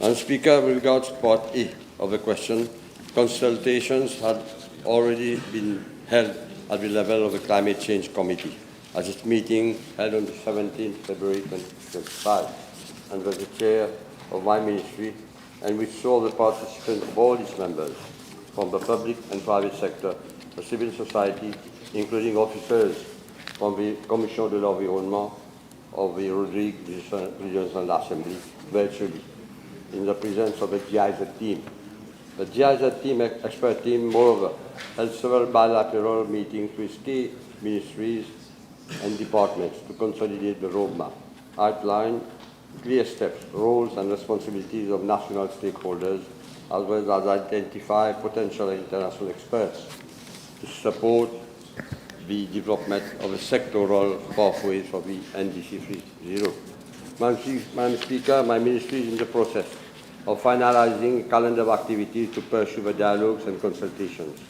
National consultation will be held shortly with the public at large, including that of Rodrigues, to invite them to submit their suggestions and vision for a national climate agenda. Madam Speaker, any suggestion from members of Rodrigues in this August Assembly would be most welcome. Madam Speaker, with regards to Part B of the question, responding to the climate challenges requiring significant financing, the nationally determined contribution of 2021 had estimated the climate requirement of the Republic of Mauritius to be USD 6.5 billion. It is expected that the NDC 3.0 will indicate a substantial increase in investment required to address climate adaptation and mitigation. In consultation with the Ministry of Finance, an investment plan will be prepared to identify the most appropriate financing instruments to meet the targets of the forthcoming NDC 3.0, which will have a timeline of 2025-2035. An effective response to climate actions will necessitate more effective access to climate finance at national level, including both public and private sector financing at international level. Madam Speaker, this government has already taken initiatives to enhance the financing governance mechanisms by improving transparency and accountability through the introduction of program-based budgeting and the targeting of climate expenditures in 7 pilot ministries, including my ministry. The tagging exercise is expected to be carried out thereafter in all government ministries and parastatal bodies. Madam Speaker, concerning Part C of the question, I wish to inform the House that the 2021 nationally determined contributions are still valid until year 2030. Moving ahead to 2035, the NDC 3.0 will ensure that ambitions are made more robust and realistic towards making Mauritius a climate resilient and low-emission country. The biennial transparency report prepared by my ministry in 2024, which tracked the implementation of the nationally determined contributions, showed that only 15% reduction of greenhouse gas emissions were achieved in 2022, against a target of 40%. Only 17% of renewable energy was integrated in the energy mix, against a target of 60% by 2030. The House may wish to note that the contribution of renewable energy in the energy mix at national level in 2005 was 25%, and after 20 years, it decreased to only 17%. In spite of a difficult economic situation, government will spare no efforts to put in place the agenda resources, the necessary resources to meet the targets and set and address our climate agenda. Thank you. Thank you. No, not at this stage. We are breaking. You keep your supplementary for after lunch. Yes.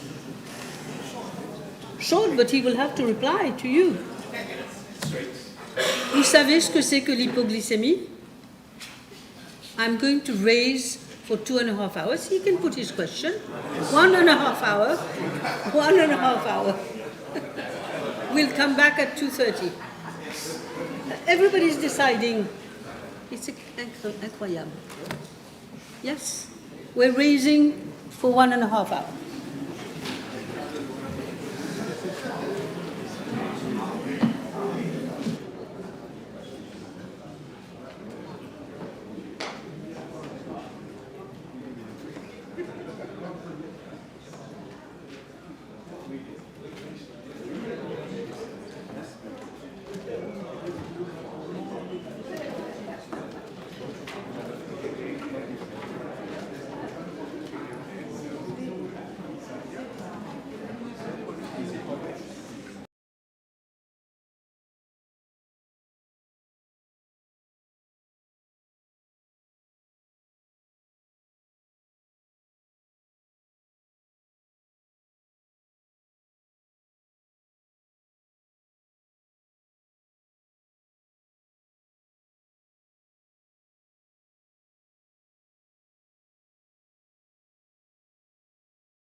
Let's go back to the question of Honourable François. You have a supplementary? Thank you, Mr. Deputy Speaker, sir. Being given the complexity of the global climate landscape, where Mauritius requires an investment of USD 6.5 billion rupees, out of which 4.2 billion is from international fund and 2.3 USD billion from the government and private sector. May I humbly request the Honourable Minister, through a collective societal approach, to ensure that considerations are given to strengthen our mitigation targets and strategies. Definitely, sir. I can reassure my good friend that we are working in that direction with all the different stakeholders, even with the Minister of Finance especially, and we'll definitely go into that direction. Just one. May I ask the Honourable Minister, with regards to all the climate change challenges ahead, whether government is contemplating to include Rodrigues representatives in the national delegation for COP30 in Brazil in November next? Should be normal. Rodrigues has special attention in our heart, as you all know. So we are preparing all the process of participation. There is even a meeting chaired by the Deputy Prime Minister, and definitely when we'll have to fix with regards to the delegation our position. So we'll take into consideration Rodrigues, depending normally on financial. Thank you. Honourable members, the table has been advised that the following PQs have been withdrawn: B295, B296, B299, B336, B348, B331, B341, B347. Honourable members, I have to inform the House that the Honourable Minister of Land Transport has made a request for PQs B297, B298, and B307 be taken out of turn, as he's taken up in a courtesy call with Mr. Jean Todt, UN Secretary's Envoy for Road Safety. I have exceptionally acceded to his request.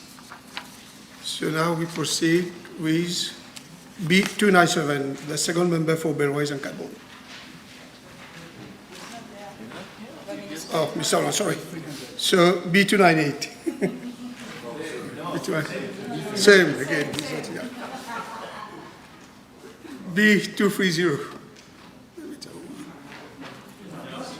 Not here. B301. B300. What? You're here? Merci beaucoup, Mr. Deputy Speaker, sir. Question B300, please.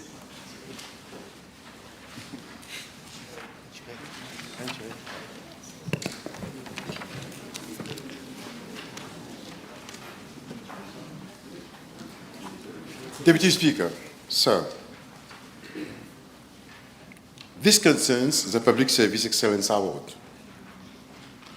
With regard to Part A of the question, I wish to inform the House that the Public Service Excellence Award was introduced in October 2006 with the following objectives. A, recognizing and rewarding innovative efforts of ministries, departments, and their respective divisions or units. B, encouraging innovation and excellence in public service delivery. And C, promoting a performance-oriented, customer-centric, accountable, and environmentally conscious public service. As regards to Part B of the question, Deputy Speaker, sir, I am informed that the PSEA, Public Service Excellence Award, was open only to ministries and departments and the respective divisions, units when the competition was launched. However, with a view to providing equal opportunities to all public institutions to compete on a level playing field, in 2021, the PSEA framework was reviewed, and the scope of participation was broadened with the creation of 3 distinct categories of awards, namely ministries and departments, disciplined forces, and local authorities. Furthermore, in 2023, parastatal bodies were also included as a separate category. Deputy Speaker, sir, with regard to Part C of the question, it is to be pointed out that the Rodrigues Regional Assembly is structured around different commissions, and as such, Rodrigues has its own specificity. Accordingly, it is considered that it would be more appropriate and advisable for the Rodrigues Regional Assembly to organize similar competitions among the different commissions at its own level. Of course, my ministry will extend all necessary support and guidance to the Rodrigues Regional Assembly in that endeavor. Thank you. Okay. Next question. Third member for Pamplemousses and Trion. Mr. Deputy Speaker, sir, question B301. Mr. Deputy Speaker, the reply being a lengthy one, I'm going to table the reply. Thank you. The third member for Vieux-Grand-Port and Rosebel. Mr. Deputy Speaker, sir, PQB 302, please. Thank you, Mr. Deputy Speaker. I thank the Honourable Member for his question, and with regards to the families living on state lands along the southeastern coastal area, I presume that the Honourable Member is referring to squatters occupying state land in the regions of Grand Port District. I am informed that my ministry has, at date, granted approximately 970 building site leases within the Grand Port District, spanning from Pointe-aux-Feuilles to Mayberg. As per the current policy, pre-July 2015 squatters are considered for regularization subject to their eligibility, availability, and suitability of the concerned sites. On the other hand, post-July 2015 squatters are examined on a case-to-case basis. A cut-off line obviously has to be drawn somewhere, otherwise we would be opening the floodgates. I am informed that following a survey conducted by officers of my ministry, there are some 20 squatters occupying state land in the regions of Ange-Jonché, Old Grand Port, Rivière-la-Chaux, Caen-Carole, and Rosebel. Out of these 20 squatters, 3 are pre-July 2015, located in the regions of Rivière-la-Chaux, and 1 at Grand Sable. In addition, there are 16 post-July 2015 squatters, out of which 14 are located at Rivière-la-Chaux and 1 in the region of Old Grand Port and Ange-Jonché, respectively. Our government indeed recognizes the need to provide all families living in difficult situations with a secure and stable living condition. Therefore, as a rule of thumb, not specific to this case or those cases, but as a rule of thumb, the squatters may be considered for regularization on a case-to-case basis through the following measures. Number 1, granting of a building site lease in situ, subject to planning clearance, so that these families may lead a decent life. 2, relocating the squatters to other suitable sites where essential amenities are available. And 3, referring those cases to the NHDC to explore the possibility of providing them with a housing unit depending on their specific circumstances. But let me add, Mr. Deputy Speaker, sir, that we should be very careful to understand that there are many people on the waiting list for social housing in Mauritius, more than 50,000, and as such, we are not a government who will encourage squatters while recognizing the need for houses. That is why I always like to put forward the need for all those who are living in a squatting condition, for them to register with the National Housing Development Corporation, but remembering that we have to give priority to those who have registered first, date-wise. Very important indeed. Thank you. The second member for Rodrigues. Yes, thank you. B303.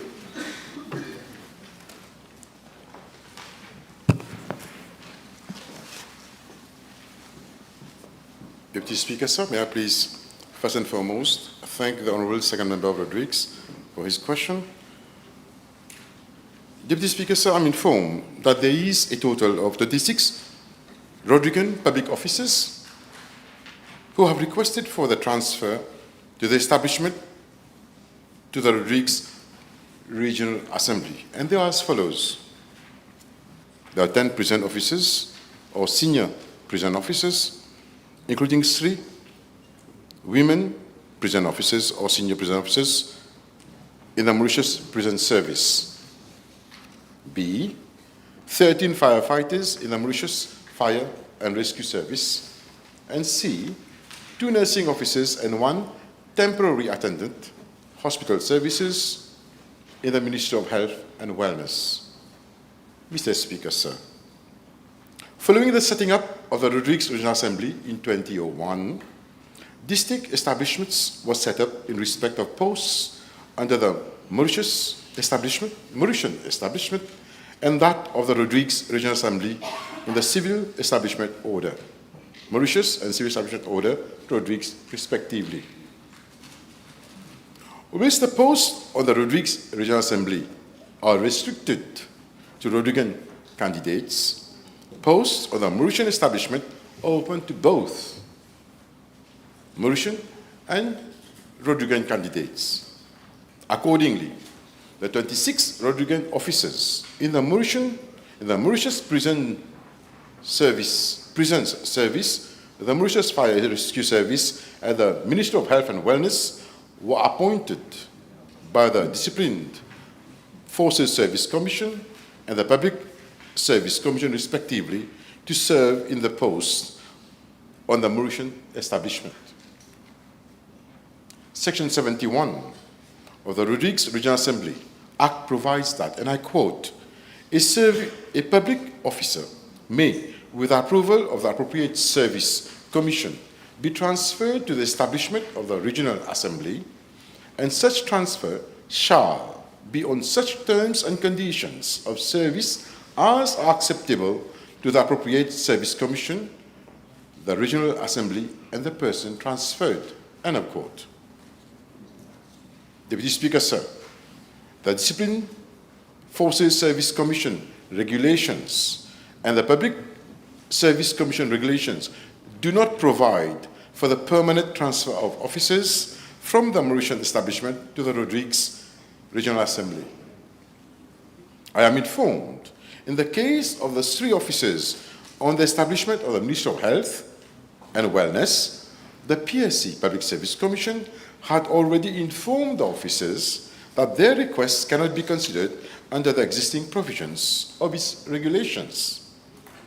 As regards the requests for permanent transfer to the Rodrigues Regional Assembly from the Rodrigues officers of the Mauritian Prison Service and Mauritius Fire and Rescue Service, protracted discussions have been held between these 2 commissions and departments, and advice has been sought from the AG on the matter. Deputy Speaker, sir, in the light of the legal advice obtained and in view of the complexity and sensitivity of the issue, which requires more in-depth discussions with all stakeholders, and subsequent amendments which need to be brought to existing legislations, including amending the Rodrigues Regional Assembly Act, which is in accordance of Section 75E of the Constitution. The matter is still under consideration. Finally, Deputy Speaker, sir, pending a policy decision on the matter, Rodrigues public officers on the Mauritian establishment who are willing to serve in Rodrigues have the option to apply for and undergo the selection service for appointment as prison officers, senior prison officers, women prison officers, or women prison officers for firefighter or firefighter establishment of the Rodrigues Regional Assembly, as and when vacancies are advertised. Thank you, Minister. The Honourable Third Member for Flac and Bon-Accueil. Mr. Deputy Speaker, sir, B304. Mr. Deputy Speaker, sir, Maurice Strategy was initially set up as a special purpose vehicle under the Economic Development Board. On 14 March 2023, it was incorporated under the Companies Act 2001 as a private limited company wholly owned by the EDB in accordance with Section 52C of the EDB Act 2017. The EDB and Maurice Strategy signed a framework agreement on 4 May 2023 for the effective setting up of Maurice Strategy. A secondment agreement was signed by the parties on the same date for the provision of staff from the EDB to handle the core activities of Maurice Strategy. Subsequently, the Maurice Strategy Board Act 2024 established Maurice Strategy as a body corporate to serve as a central research and planning bureau for Mauritius. The Act was assented and gazetted on 31st July 2024 and came into force as from 16 August 2024. According to Section 5 of the Maurice Strategy Board Act 2024, the function of the Maurice Strategy are to, firstly, conduct prospective work and inform public bodies about the possible medium and long-term strategic plans that are contemplated for Mauritius, undertake strategic studies to inform the government of the actions required for the purpose of the preparation of reform, in particular through an analysis of the context of the decision and its foreseeable impact in the short term and medium term, participate in the evaluation of government policies, serve as a resource center for the identification, organization, and evaluation of public consultations and debates, and finally, identify and publicize the experiences carried out abroad that may enrich reflection on such reforms as may be useful to Mauritius and the ways and means of carrying them out. I'm also informed that the board of Maurice Strategy, Mr. Deputy Speaker, which met on 2 occasions, is composed of the Financial Secretary as Chairman, a representative of the Prime Minister's Office, every Deputy Financial Secretary of the Ministry of Finance, the CEO of EDB or his representative, the Director of Statistics Mauritius, a representative of the Bank of Mauritius, a representative of the MRA, a representative of the private sector, and a representative of academia.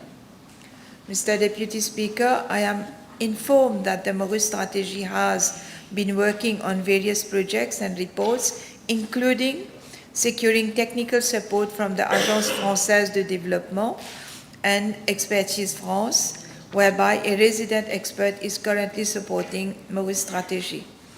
In this context, 2 short-term assistant missions are also being financed through the AFD and Expertise France. The Maurice Strategy has conducted economic research and analysis, such as sectoral insights for Mauritius, economic review, and Outlook 2025, and has published a paper on unlocking Mauritian trade, a situational analysis and opportunity assessment, Volume 1. As regard Part B of the question, Mr. Deputy Speaker, sir, Maurice Strategy has employed 28 staff members.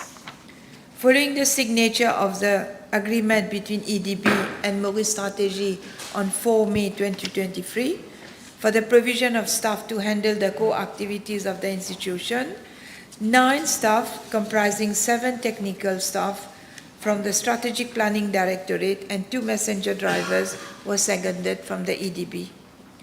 And following the enactment of the Maurice Strategy Board Act, out of the 9 seconded staff, 8 officers who were employed on the permanent and pensionable establishment of the EDB opted to be transferred to Maurice Strategy as from 1st July 2023 on the same terms and conditions governing human resources matters at the level of EDB in accordance with Section 24(1) of the Act.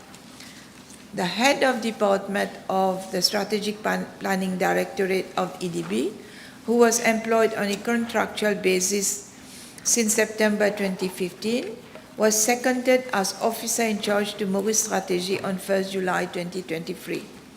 Following the institutionalization of Maurice Strategy, the officer was appointed executive director on a contractual basis for a period of 3 years with effect from 9 September 2024. Furthermore, 1 staff who has been seconded from the Ministry of Finance through the enactment is currently employed as lead research analyst at Maurice Strategy from 19 September 2024. In September 2024, Mr. Deputy Speaker, sir, Maurice Strategy called for application from suitable candidates to join its team. Subsequently, on 3rd October 2024, an offer of employment was made to the following: 6 researchers, 2 senior analysts, 5 analysts, 3 officers, and 2 secretaries. Thank you. Now that the Honourable Minister of Land and Transport is in the House, so we'll go back to PQ 297. Honourable Stéphanie. B 297, merci. Thank you, Deputy Speaker, sir, for the arrangements made. I am informed that Kusial Avenue is over a stretch of 1 kilometer from Jawaharlal Nehru Road, commonly known as Chemin Bassin, to Palma Road, Katobon. The width of Kusial Avenue varies approximately between 3.5 meters to 5 meters. Part of Kusial Avenue, where the road width is approximately 3.5 meters wide, is already a one-way traffic. That is from its junction with Chemin Machine up to its junction with Palma Road, the B2 road. Mr. Deputy Speaker, sir, given that the width of Kusial Avenue is less than 5.5 meters wide, centerline markings cannot be provided, too narrow for 2 lanes. Similarly, edge markings cannot be implemented as this will reduce the effective width of the traffic lane. Mr. Deputy Speaker, sir, the Honourable Member will surely agree that for such narrow road, where neither centerline nor edges marking can be provided, cat's eyes would not be possible. However, stop lines have been marked at all junctions where the lateral roads connect with Kusial Avenue.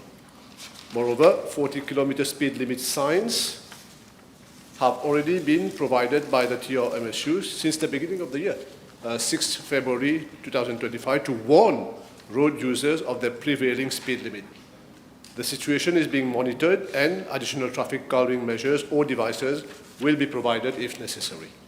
Mr. Deputy Speaker, sir, with regard to Part B of the question, pertinent question, however, the Honourable Member will surely agree that converting a 2-way traffic into a 1-way traffic road can sometimes be complicated as it disturbs the traffic flow patterns and dynamics of the whole region. Nevertheless, I reassure the member that the TRMSU will consider the advisability of converting Kusial Avenue into a 1-way traffic after consultations with all the relevant stakeholders, including the Municipal City Council of Katobon and the inhabitants of the locality. Thank you. Yes, Je vous remercie, Monsieur le Vice-président. Would the Minister inform the House whether he is aware of a numerous of accidents and complaints from the residents of that prompt these considerations? we do get information every now and then, but after the Honourable Member has asked the question, and I think the inhabitants must be thankful to her, we are paying particular attention to the region now, and would, like I said in my original reply, consider the possibility of converting into a one-way traffic. Okay, the Honourable Third Member for Coachability and Boka. Thank you, Mr. Deputy Speaker, sir. B298. Mr. Deputy Speaker, sir, I wish to inform the House that the village of Saint-Pierre, like many other villages, has seen a lot of developments taking place along roadsides, with buildings abutting the road network. As a result, Mr. Deputy Speaker, sir, traffic congestion is a dire reality, and remedial actions thereto are limited in as much as there is not enough space available to undertake any capacity enhancing measures because of the developments that have occurred there, fast developments that have occurred there, insofar as road infrastructure are concerned. Specifically, it is not possible to introduce additional traffic lanes, no a turning filter lane at junctions due to the already heavy built-up environment. Mr. Deputy Speaker, sir, with regard to part A of the question, I am informed by the TRMSU that due to the prevailing situation limiting the traffic mitigating actions, no specific engineering survey has been carried out. Moreover, the causal factors contributing to traffic congestion were well known, namely narrow roads, high vehicular movement, and roadside parking. Mr. Deputy Speaker, sir, as regards to part B of the question, the TRMSU is proposing to carry out the following to alleviate the problem. Number one, a traffic count survey with a view to optimizing traffic lights at signalized junction, thus reducing waiting times. Number two, implementing parking restrictions along certain roads in the village in consultation with the Mocha District Council. Number three, stringent enforcement by the police and the NLTA for parking violations. And number four, promoting the use of public transportation. Mr. Deputy Speaker, sir, although the scope for physical road upgrades is extremely limited in Saint-Pierre, like I mentioned earlier, due to its heavy built-up environment, my ministry remains committed to implementing operational, regulatory and planning measures in collaboration with relevant stakeholders in order to improve the overall traffic condition and commuting experience in the village. Thank you. You have a supplementary question? Would this Honourable Minister would consider to meet some even private landowners just around the traffic center to have meeting with them to secure some spaces to relocate the traffic center, please? Yes, if that can facilitate, I think with the relevant authorities concerned, I would be willing to meet up to see how going forward we can alleviate the situation. But that does not depend only on my ministry. I think several other ministries and departments will have to be consulted for that purpose. The Honourable Third Member for Portrush South, Portrush Central. B305, please. Mr. Deputy Speaker, sir.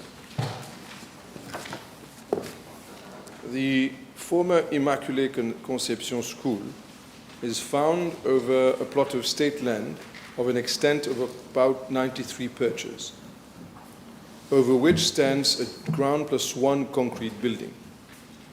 The then Ministry of Education, Tertiary Education, Science and Technology informed the then Ministry of Housing and Land Use Planning on the 1st of December 2021 that the former Immaculate Conception School is no longer being used for educational purposes since 2017. If I may add, in fact, when I perused the letter that was sent to the senior chief executive of my ministry on the 1st of December 2021, in one of the paragraphs of that letter, Mr. Deputy Speaker, sir, I can read, and I quote, "In light of the above, and given that the site is no longer being used by the ministry since 2017, it would be appreciated if your ministry can take back control of the land and ensure necessary and appropriate measures be taken accordingly." Nothing was done ever since 2021. To make it worse, nothing was done ever since 2017. So for all those years, this school was left in totally abandoned state. The classrooms clearly are being used by people dealing in things which are totally unlawful. There's rubbish, overgrown grass. It's totally insalubre. And this is in the middle of the capital city of Port-Louis. So I wonder, Mr. Deputy Speaker, sir, why is it that the then Honourable Minister of Housing and Land, when he, if I'm not mistaken, very close to where they had shown some interest to obtain some land. So how is it that he seems to be unaware, at least in those days, of anything going on with any state land in that particular region? So he said, but I don't believe. So nothing was done. The building once housed the former Immaculée Conception School, as I said, haven for illegal activities. Now, there are two options available. One, to inform the Ministry of Local Government through the City Council of Port-Louis to initiate cleaning of the site, and then under Section 128 and 129 of the Local Government Act to make provision for shoring up and securing the building. But there is another option, and the other option is to retrieve the land altogether. This was what was requested for ever since 2021. And so many years later on, whilst the others were asleep at the helm, now we are not asleep at the helm, and we will do what needs to be done. 93 perches in the middle of the capital, and when we were looking for land, the elected members of that constituency, all of them have been looking for land in order to put up projects. There we go. Land is available and was sleeping there, and the former government did not bother. So I thank the Honourable Member for that question. I've given instructions already to the Senior Chief Executive of my ministry to retrieve, to take it back, and then I shall consult with our Honourable Members from Constituency number 2 in order to find out, together with themselves and other future soon-to-be elected members of the Alliance at the Municipal Council, to decide on the proper way forward to make use of that prime property. I'd like to thank the Honourable Member once again for having put that question, because that question brought me to a document that shows back in 1962. And if I'm not mistaken, it could be that it was Mohammed, the first Minister of Housing and Land in our family, who was the one who gave the lease for that school. So it's quite an interesting matter with history that I'm dealing with it today in order to give it back its letter of de gloire. Thank you very much. One supplement. Thank you, Mr. Deputy Speaker. This property, this premises is in its extreme derelict state, lying in the city of Port-Louis. May I ask the Honourable Minister, as a matter of urgency and a short-term measure, whether he could liaise with the Commissioner of Police to ensure that this premises is not being used as a drug den daily and also harboring petty criminals on a 24/7 basis at the moment. Just immediate measures for security of the inhabitants living in the surroundings. Thank you. I thank the Honourable Member for his concern, and I think that his concerns are totally called for and very legitimate. I must therefore beg leave to table 4 photographs of the site in question that will show exactly the very, very bad state this premises is in. I've already contacted the Commissioner of Police and the officers in order to do the needful. I have been speaking about this problem with my honourable colleague, the Minister of Environment, who has graciously offered his services and his help in order to clean up the site. And I thank him for that. However, I am of the view, and I say it again, that those premises could be used for other projects that in this Constituency number 2 has been calling for, but it seems that for the past 10 years, no one was listening. Thank you very much. Yes, next question, the Honourable Third Member for Mayberg and Palmaya. B306, please. Thank you very much, Honourable Member. Mr. Deputy Speaker, the sheltered farming project at Plaine Magnan is a resounding failure of the previous government. Phase 1 of the project was meant for young, unemployed graduates to gain skills and experience in entrepreneurship in the agricultural sector. The project was launched in April 2018 with the setting up of 10 net houses of 2,000 square meters each and equipped with electrically powered irrigation system costing a sum of around 15 million rupees. These net houses were allocated to trainees who had followed training in basic sheltered farming system. However, one of them withdrew from the program and the net house was reallocated to Food and Agricultural and Research Extension Institute, which is running a demonstration center thereat. I'm informed that no lease agreement has been signed with the trainees in respect of the allocated net houses and that no rent has been paid. With your permission, Mr. Deputy Speaker, I'm tabling the list of beneficiaries under this project. I'm informed that at present, only 2 beneficiaries active on sites besides Food and Agricultural and Research Extension Institute.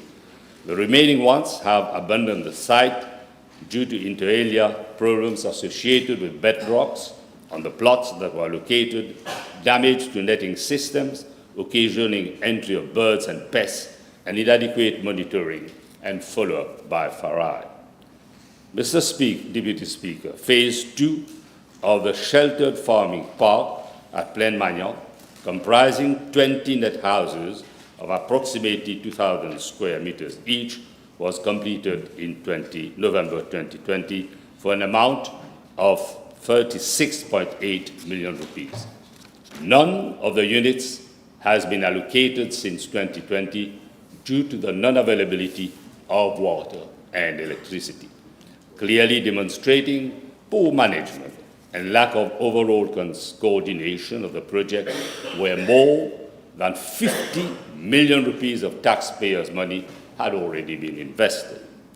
Over the years, Mr. Deputy Speaker, the unoccupied net houses under both phases have reached a deplorable state, while vegetation has grown within the net houses and the surrounding areas.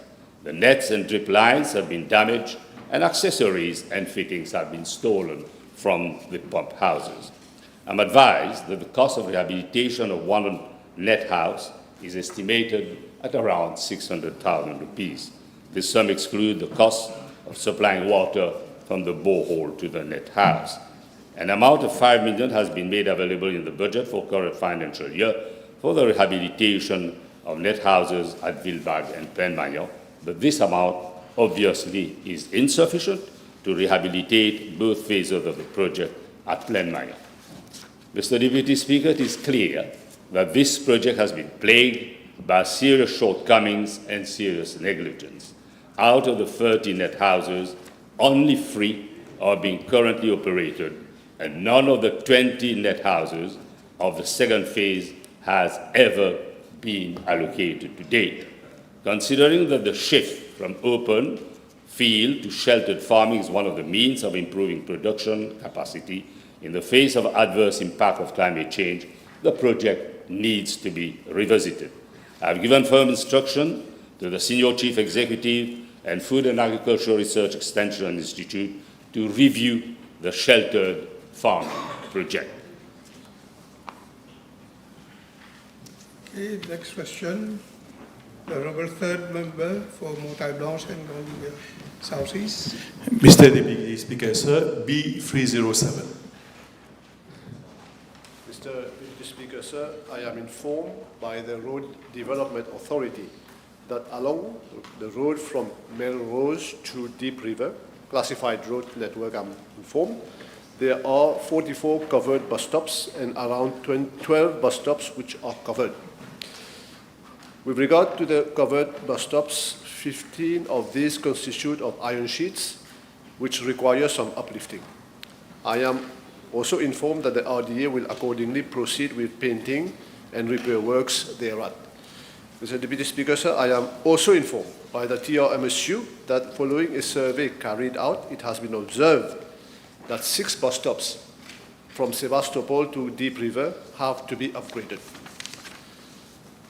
Inasmuch as the Traffic Management and Road Safety Unit does not currently have a framework to allocate works to a designated contractor, like usually this is the case, because same have expired, a fresh tender exercise is being floated for the contractor to undertake such jobs. The RDA could consider upgrade these bus stops the more so they are located on classified roads, and it is also if it is deemed to be in the interest of time. Else, once the contractor of the TRMSU has been selected, the TRMSU can undertake the works. The next question, the Honourable Second Member for Granby and Poteau. Deputy Speaker, B308. Monsieur le Vice-président, la CWA m'informe qu'un total de 3,4 km de tuyaux ont été remplacés dans la région de Goodlands dans le cadre de 2 contrats PME. En ce qui concerne la remise en état des routes, je suis également informé que les travaux le long de Telegu Temple Road, Pivert Avenue et une partie de Triangle Road ont déjà été achevés. Pour le chemin Triangle Road jusqu'à la boutique Perron et Mademoiselle Jeanne, la CWA avait lancé un contrat distinct pour la remise en état de la route. Cependant, comme je l'ai expliqué dans ma réponse à la question 219 lors de notre séance du 25 mars 2025, Monsieur le Vice-président, le coût du projet ayant été dépassé, la CWA ne peut actuellement pas procéder à l'attribution des contrats pour la réfection des routes. Une demande de financement supplémentaire a été déposée au ministère des Finances et cela est en cours d'examen. La CWA a lancé un appel d'offres pour l'exercice 25-26 afin de financer un nouvel appel d'offres pour la remise en état des routes. L'attribution du contrat est prévue pour septembre 2025 et l'achèvement des travaux, on l'espère, est prévu pour octobre 2025. Deputy Speaker, sir, will the Honourable Minister implement strict mechanism to prevent similar delays in future projects, particularly in densely populated areas? We will. The next question, Honourable Second Member for Granby. Poteau. B309. B309.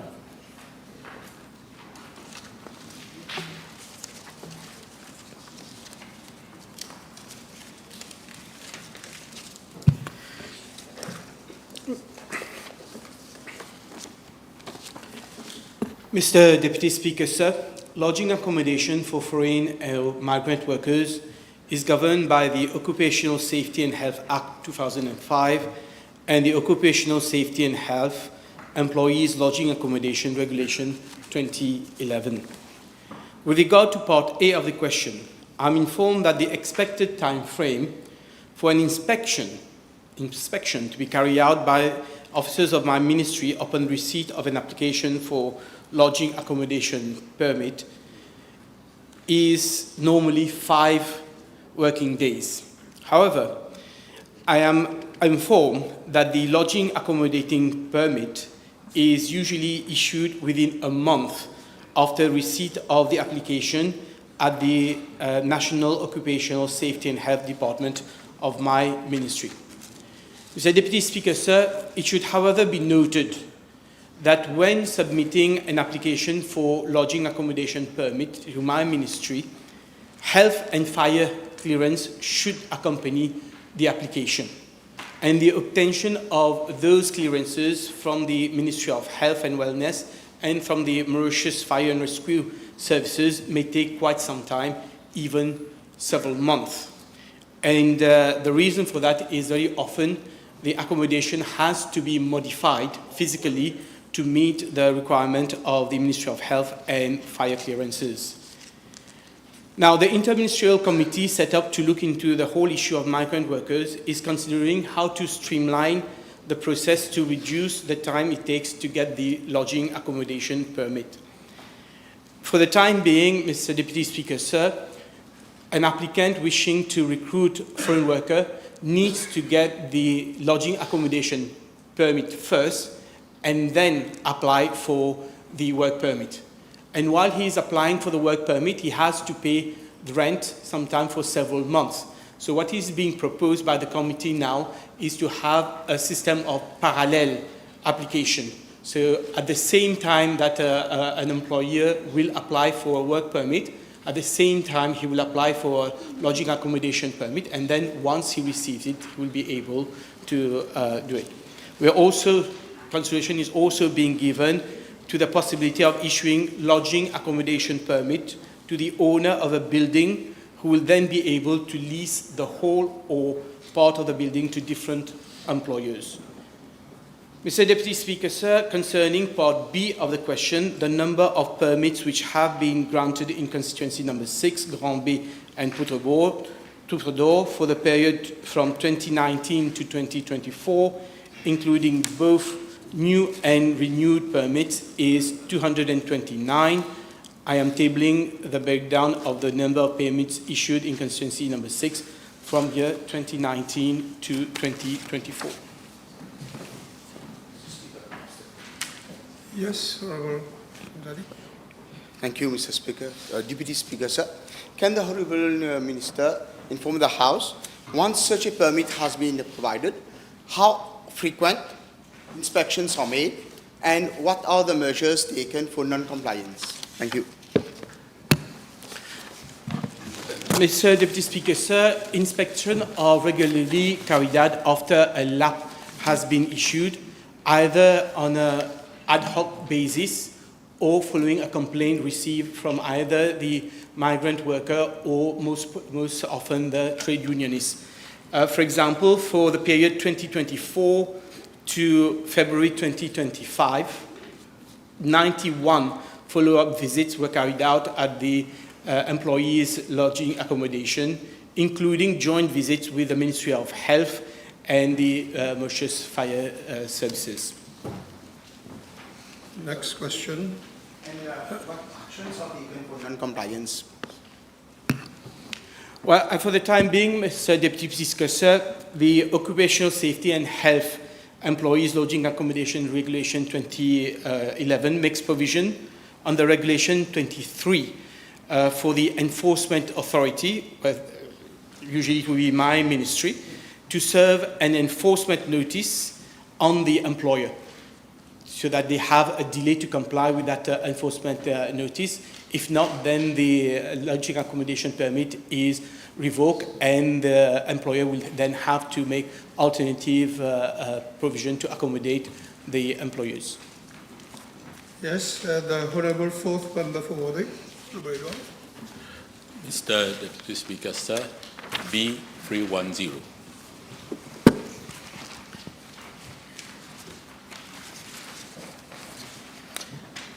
Mr. Deputy Speaker, sir, the population will recall that despite the difficult economic situation that we inherited, government introduced in December last year the special allowance 14 months bonus for some 420,200 employees from both the private and public sectors, as well as a 1 month allowance to every pensioner, widow, orphan, and disabled person in Mauritius. The Special Allowance Act 2024 provides for a one-off payment of a special allowance to employees drawing monthly basic salary not exceeding 50,000 rupees or equivalent to 1 month's basic salary. As far as employees who has been in continuous employment for only part of the year, the employee or his legal representative is entitled to special allowance on a pro rata basis in line with Section 3.3 of the Act. Special allowance, Mr. Deputy Speaker, sir, is payable as follows. In 2 equal installments, the first one payable not later than the last working day of December 2024, and the second installment on the last working day of January 2025. Or alternatively, in case there is an agreement between the employer and an employee, the payment can be done in 4 installments, not more than 4 installments. Mr. Deputy Speaker, sir, since the enactment of the Special Allowance Act in December last year, I am informed, as at end of February 2025, 1,503 complaints in relation to non-compliance with the Special Allowance Act were received from employees against 321 employers comprising 291 companies and 30 individual employers. Regarding part A of the question, the main reason put forward by employers for non-compliance is financial constraint faced by them. Mr. Deputy Speaker, sir, the Act does provide that the Director General of the Mauritius Revenue Authorities can provide financial assistance in connection with the payment of special allowance to qualifying export enterprises, qualifying SMEs, and other employers falling within a category as may be prescribed. And there has been a regulation in February 2025, the Income Tax Financial Assistance for Payment of Special Allowance Regulations, where the category of eligible companies for refund has been set out, and they include charitable institutions, non-governmental organizations, registered religious bodies, trade unions, enterprises other than export enterprise or SMEs having a turnover not exceeding 750 million rupees and operating in the following sectors: business process outsourcing, security services, cleaning services, and construction. In addition, Mr. Deputy Speaker, sir, financial support has been extended to enterprises in the transportation sector facing financial difficulties to pay the special allowance. And I have been informed by the MRA that 10,570 eligible employers have employed for the financial assistance, out of which 8,677 employers have submitted a special allowance return 2024. Payments have already been effected to 8,041 compliant employers for a total amount of 1,052,051,539. However, Mr. Deputy Speaker, sir, I have to stress that one of the problems which the eligible employers are facing when making a claim to the MRA is that under the provisions of the law, the employer is required to pay the special allowance and then claim a refund from the MRA. Now, there are a number of employers who are not paying the special allowance and making claims for refund by the MRA, and that is what is causing delay. So even though they may be eligible to get the refund, because they have not paid the special allowance, MRA is not giving them the money back.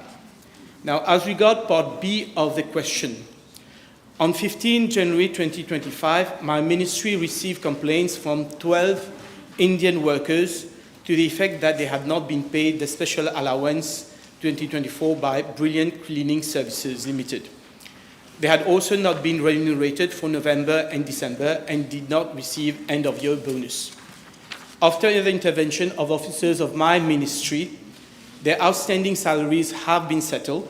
However, the company is yet to pay them their end-of-year bonus and their special allowance. On 28th of March 2025, the company agreed to pay the outstanding amount in 3 installments on 10th of April, 10th of May, and 10th of June 2025. On 10th March 2025, the Chemin-Grenier Labour Office received a complaint from 16 local employees of Brilliant Cleaning Services Limited, the same company, for non-payments of special allowance. When contacted, the director informed my ministry that payment could not be effected due to acute financial constraint. I am informed by the MRA that all the Brilliant Cleaning Services is eligible to apply for the refund through MRA. They have not done so far. Concerning part C of the question, Mr. Deputy Speaker, sir, investigation is ongoing by enforcement officers of my ministry with regards to those cases where special allowance have not been paid when due. As at February 2025, 1,500 out of 1,503 complaints received, only 7 cases were rejected, 41 cases withdrawn by employees, and 151 cases were settled. The settled amount represents a total amount of the settled cases represent a total amount of 2.6 million rupees recovered on behalf of workers after the intervention of officers of my ministry. The remaining cases are still under investigation by my ministry. I wish to highlight that any employer who fails to comply with the provision of the Special Allowance Act shall commit an offence and shall on conviction be liable to a fine not exceeding 5,000 rupees. 91 cases against 6 employers have already been referred to the prosecution unit of my ministry in order for criminal action to be taken against them. But before lodging the information at the industrial court, my ministry has liaised with the Mauritius Revenue Authority to confirm whether these employers are eligible for financial assistance and have received the financial assistance. A reply from the MOA is awaited. Allow me to assure the House and workers of this country that criminal action will be taken against all those employers who are not eligible to financial assistance and who are still not complying with the provisions of the Special Allowance Act. Thank you. Yes, Honourable Member. I thank the Honourable Minister for his answer. I would like to ask the Honourable Minister if the refund is related to CSG compliance. I don't know the mechanism which the MOA is doing, whether he's using the funds of CSG to pay it or otherwise. I'm only informed that the MOA refund all the amount of money that is being paid by qualifying employer under the, as required under the Special Allowance Act and regulations. Okay, next question, the Honourable Third Member for Port South. B311, please. Mr. Deputy Speaker, sir, I wish to inform the House that the number of MRIs and CT scan apparatus available in our public hospitals are 4 and 7 respectively. 3 out of 4 MRIs and 6 out of 7 CT scan apparatus are functional and are being used. With regard to Part B of the question, consultants in charge and radiologists of the radiology department are reporting on MRIs and CT scans on a 24/7 basis for semi-urgent ward and emergency cases. As there are no MRI services at Jawaharlal Nehru Hospital for the time being, the Department of Radiology at the Dr. A.G. G2 Hospital is carrying out the MRI imaging services once per week for cases referred by the Jawaharlal Nehru Hospital. The same radiologists posted at the Dr. A.G. G2 Hospital also carry out MRIs for cases referred by Victoria Hospital after working hours for emergency cases. These arrangements have been put in place to ensure continuous access of MRI services. At the Sir Shivsagar Ramgoolam National Hospital, the CT scans and MRIs are all functional and are all covered under the maintenance and repair contract to ensure optimum performance and minimize breakdowns. In addition, my ministry has initiated procurement for acquisition of MRI and CT scan apparatus for Flag Hospital.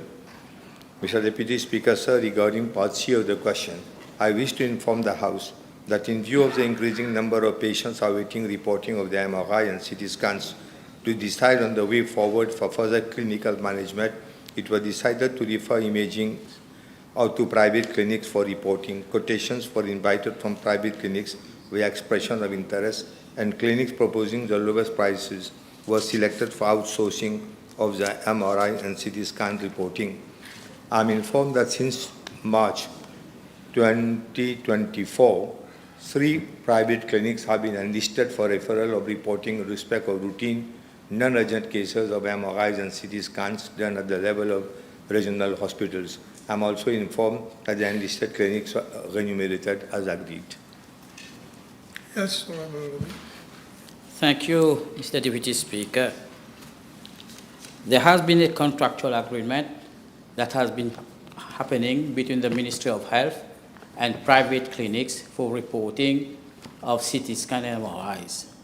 It is very unfortunate, and I have a document at hand, that the people who are reporting these MRI CT scans are not registered, some of them, to the Medical Council of this country, just posing a serious threat when it comes to medical legal issues. B, those who are reporting them are not even on site in Mauritius, thereby depriving the patient the clinical picture, and that is why there has been serious mistakes whereby a woman who has lost her uterus was told she still has one. So I will urge the Honourable Minister to see to it that primary reporting of MRIs and CT scans are done by our local radiologists and adhere to secondary reporting or second opinion with outside or radiologists from abroad. Thank you. Mr. Deputy Speaker, sir, we have a big problem as far as radiologists are concerned. We have got a lack of such radiologists in our country, a big lack in most of the hospitals. And secondly, I'm not aware whether the outsourcing was done from abroad. But I'll look into the issue, and I can promise if I can get the copy of that paper which you have in your with you. Yes, you have a supplementary on that question? Thank you, Mr. Deputy Speaker, sir. It is reported that the scan apparatus in Rodrigues is out of order. Will the Honourable Minister look into it, please?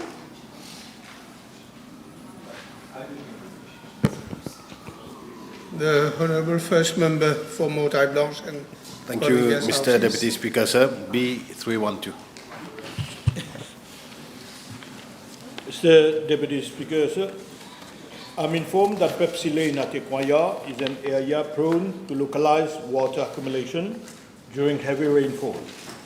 The capacity of the existing absorption drain are not enough to capture high volumes of water, thereby causing great inconvenience to pedestrians.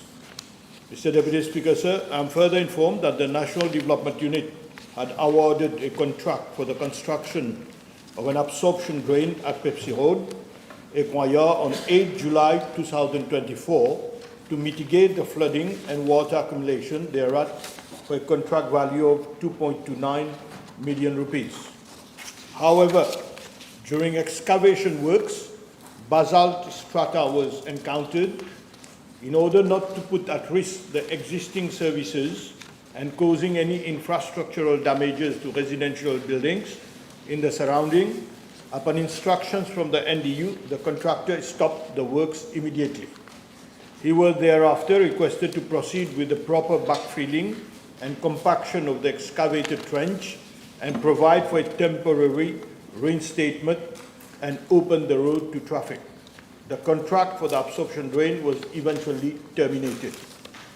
Mr. Deputy Speaker, sir, to tackle the problem of flooding in the region in a holistic manner, I have been advised that a consultant would have to be appointed to carry out a study for the drainage works and relocation of the major CWA services.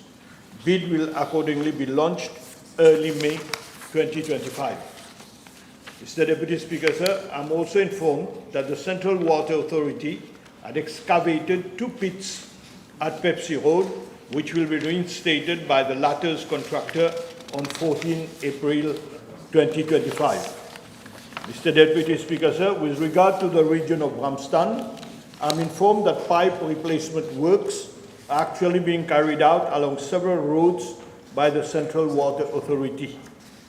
4.62 kilometers of permanent reinstatement works have been completed, and as at date, around 1.28 kilometers is outstanding at Dominic Road, Kalimai Road number 1, Shiwala Road, and Kalipa Road. It is expected that the remaining reinstatement works will be undertaken by the Central Water Authority's contractor as from next week and would be completed in 1 week's time. The Honourable Second Member for Savannah-Guillemot. Mr. Deputy Speaker, sir, please B313. Mr. Deputy Speaker, sir, I'm informed that in constituency number 14, Savane-Ribiennois, there is one area health center which is located at Chemin-Grien and 8 community health centers which are located in the following villages: Bambou-Virier, Casse-Noyal, Chamarel, Chamouni, Flic-en-Flac, La Boulette, Tamarin, and Béjicap. All the 9 health facilities are currently operational. Mr. Deputy Speaker, sir, with regard to Part B of the question, I'm informed that Béjicap Community Health Center is housed in an old rented building which is facing accessibility and parking issues. Attempts have, however, been made by my ministry since 2017 to relocate the Béjicap Community Health Center to a more appropriate location. All the lands identified within the region for the construction of a new community health center were found to be unsuitable due to the risk of flooding and sloping topography of the grounds. Furthermore, several expressions of interest were launched by the ministry since April 2016 to rent another facility within Béjicap to house the community health center. However, there were no responsive bidders during all the exercises. I'm also informed a new commercial center is being constructed at Béjicap village, and discussions are ongoing between the private developer and my ministry to look into the possibility of renting a designated space within the building to relocate the community health center. Mr. Deputy Speaker, sir, at the same time, the possibility of requesting the Ministry of Agro-Industry, Food Security, Blue Economy and Fisheries to release the existing fisheries post at Béjicap, which is apparently not being used for the past 8 years, is also being looked into. Yes, Honourable Vallée. Yes, thank you, Mr. Deputy Speaker. Will the Minister consider to have a site visit at those community centres, and especially for Casse-Noyal Community Centre? Okay, let us say within a week I'll do it. Next question, the Honourable Third Member for Beaubassin, Petit Rivière. 314.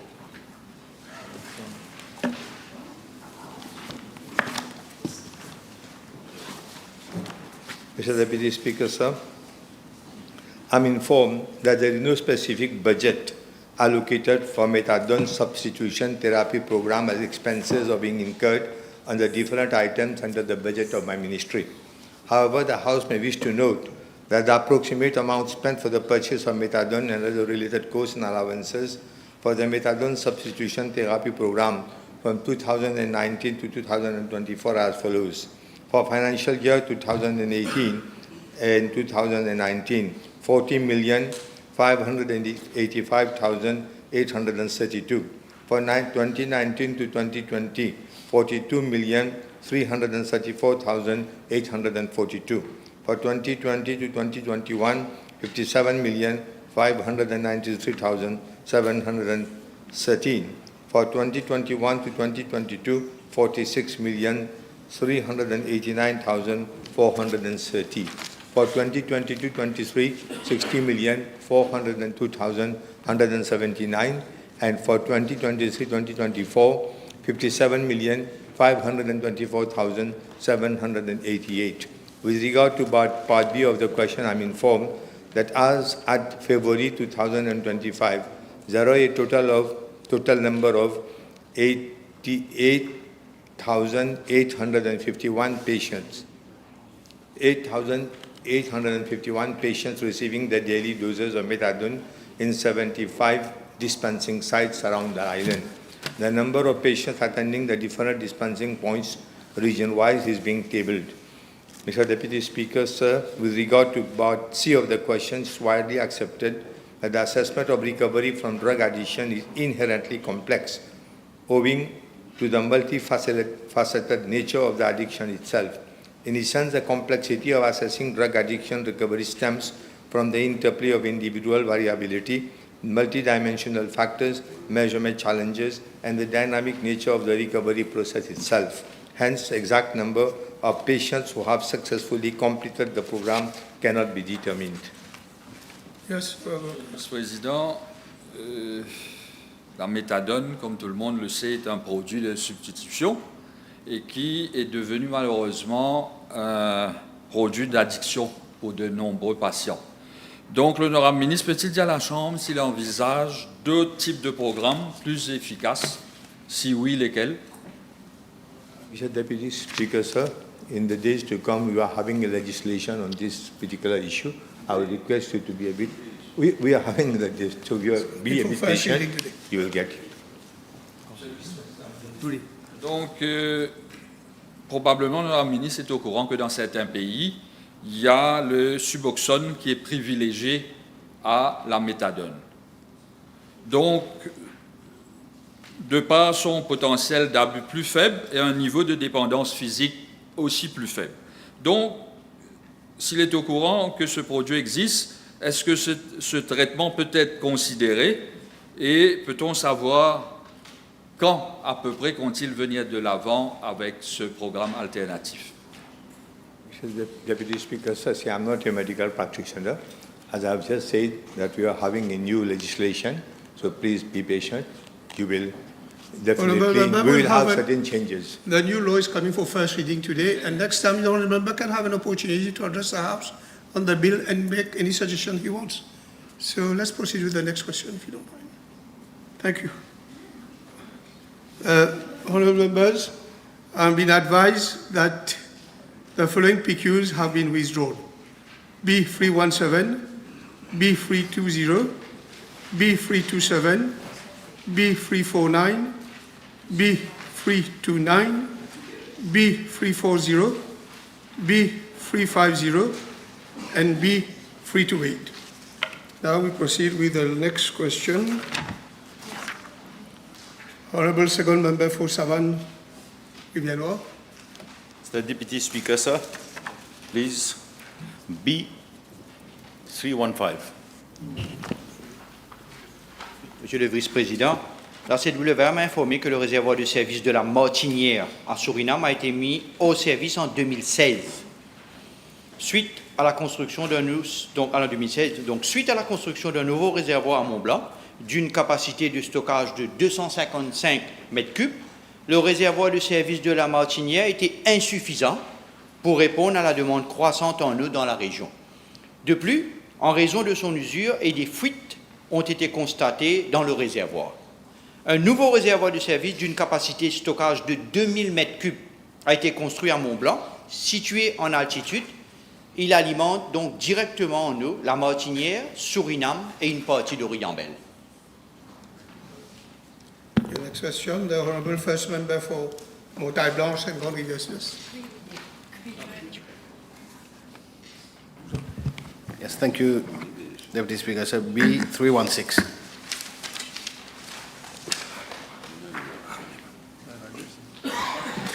Mr. Deputy Speaker, the House may wish to note that an environmental impact assessment EI license was granted to Virgin Oil Company Mauritius Limited on 27 February 2006 for the setting up of a recycling facility for the refining of used lube oil at Montagne Blanche. The operation of the refinery plant started in year 2012. I'm informed that no complaint has been registered at the level of my ministry with regard to hazardous and toxic air pollution emanating from that company. I'm further informed that the Environmental Health Engineering Unit of the Ministry of Health and Wellness has also not been made aware of any hazardous or toxic air pollution thereon. Mr. Deputy Speaker, however, I wish to inform the House that my ministry received one complaint on 21st January 2025, and two additional complaints on 7 March relating to other nuisance emanating from Virgin Oil Company Mauritius Limited. In view of the recurrent odor nuisance complaints received during the last 8 years, I'm informed that an additional condition relating to the submission of a detailed odor management and monitoring plan by the company to the Ministry of Health and Wellness was imposed in the EI license by my ministry on 5th of October 2021. In fact, these complaints have been jointly addressed through several site inspections in collaboration with the Ministry of Health and Wellness. Pursuant to Section 21 and 5th Schedule of the Environment Act 2024, the Ministry of Health and Wellness is an enforcing agency for other nuisance. Mr. Deputy Speaker, I'm further informed that in line with conditions contained in the EIA license, the Virgin Oil Company Mauritius Limited has implemented the following mitigating measures. The refinery plant is equipped with a wet scrubber. All equipment is enclosed in corrugated iron sheets, and ashoka trees have been planted around boundaries to the green belt. Mr. Speaker, an ambient air monitoring was also conducted on 3rd April by the National Environmental Laboratory of my ministry to assess the ambient air quality prevailing in the nearby residential areas located within Montagne Blanche, around 500 to 700 meters of Virgin Oil Company Mauritius Limited. Results revealed that toxic gases screened on all sites, namely ammonia, nitrogen dioxide, benzene, toluenes, hydrogen sulfide, and naphthalene, complied with the lowest observed adverse effect level limit, as specified by the United States Environment Protection Agency. Besides the measured concentration level of the parameter, total organic volatile compounds was compliant with the guidelines of the WHO. Mr. Deputy Speaker, I wish to inform the House that my ministry has promulgated the Environment Protection, Collection, Storage, Treatment, Use and Disposal of Waste Oil Regulation 2006 and is ensuring that the company abides to its provisions. My ministry will continue to monitor closely the situation and will take appropriate actions if required. Okay, now the Honourable Third Member for Mayberg and Penmagnon. Mr. Deputy Speaker, sir, B318, please.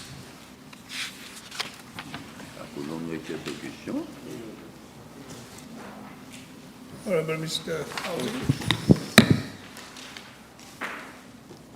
Mr. Deputy Speaker, sir, I'm informed that there are three scenarios at Cité Lachaud, Mayberg, found on page géométrique Rivière Lachaud. First, there are two ex-CHA housing estates, namely Résidence Lachaud A and Résidence Lachaud B, comprising some 304 families who are owners of the ex-CHA housing units and are holders of state land leases en bonne et due forme over the plot of land on which stand their houses. Applications for renewal or transfer of leases and subdivision of the plot of land are processed by my ministry as and when received. Second, I'm informed by my ministry that 51 families who were squatting on state land adjoining Résidence Lachaud B housing estate and 3 families who were squatting on surplus of land within ex-CHA housing estates have been regularized and granted building site leases over the plots of land in 2005 and 2016, respectively. Mr. Deputy Speaker, I'm also informed that there are squatters on some plots of land, state land at Cité Lachaud, and officers of my ministry are carrying out a survey to assess the real situation on site and take any action as may be appropriate. Allow me at this juncture to point out that even though this is not within the scope of this question, officers of my ministry are indeed carrying out a survey to find out about the squatting situation, squatters in Mauritius, all over Mauritius, and in order to apprise oneself of the real situation nationally. As regards whether consideration will be given to amending the law to make the lessees owners of their plots of land, I wish to refer the Honourable Member to replies I made to the House, to PQB 38 and PQB 118 on the 4th of February 2025 and the 4th of March 2025 respectively, to the effect that pas géométriques are inalienable and imprescriptible. Consequently, the individual plots of state land at Cité Lachaud cannot be sold to occupiers as per Section 5 of the State Lands Act. Thank you.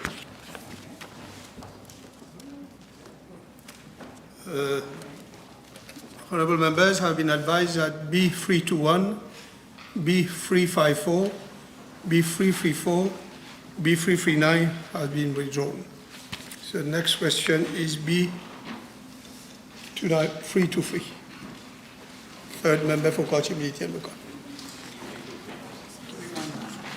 319. Okay, we'll come to 319.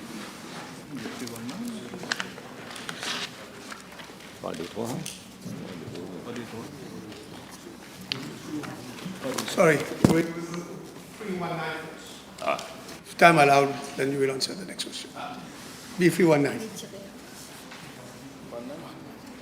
B319, Honourable Third Member for Grand Bay, Poudredo.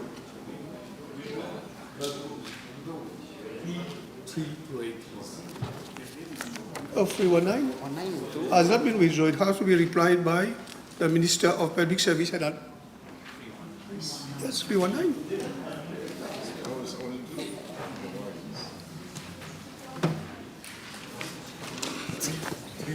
Please. 319, yeah. Mr. Speaker, sir, may I please, first of all, thank the third member of Granby and Poudredo. Deputy Speaker, sir, with your permission, I will reply to this question on behalf of my colleague and friend, Mr. Youth and Sports. I'm informed that on the 17th of December 2020, an MOU was signed between the then Minister of Youth Empowerment, Sports and Recreation and Ivaco Limited for the construction of a football ground, a pétanque court, an outdoor gym, a kids' corner, and related amenities and infrastructure on a plot of land of some 13,000 square meters, which is vested in the same ministry at Chemin 20 Pieds, Cap Malheureux. I'm further informed by Ivaco Limited that the football playground and fencing around the playground has been completed. The public is authorized to use the football playground. Temporary solar floodlights has also been installed for use of the playground in the evening. Deputy Speaker, sir, as per the provisions of the MOU, some infrastructural works, such as the construction of the changing rooms, administrative block and stands, though completed at 60%, are still pending. Provision is being made for the final phase of the project, which is currently at procurement stage, comprising of the following: provision of external lighting for a football pitch, jogging track, kids' playground, outdoor gym, bulodrome, external services network, footpath, roadworks and parking, and landscaping. The expected completion date of the project, Deputy Speaker, sir, is October 2025.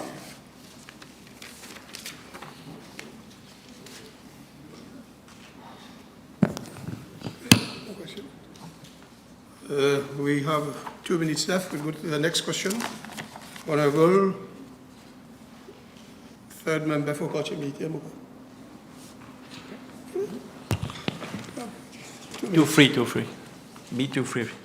323. I thank the Honourable Member for putting the question.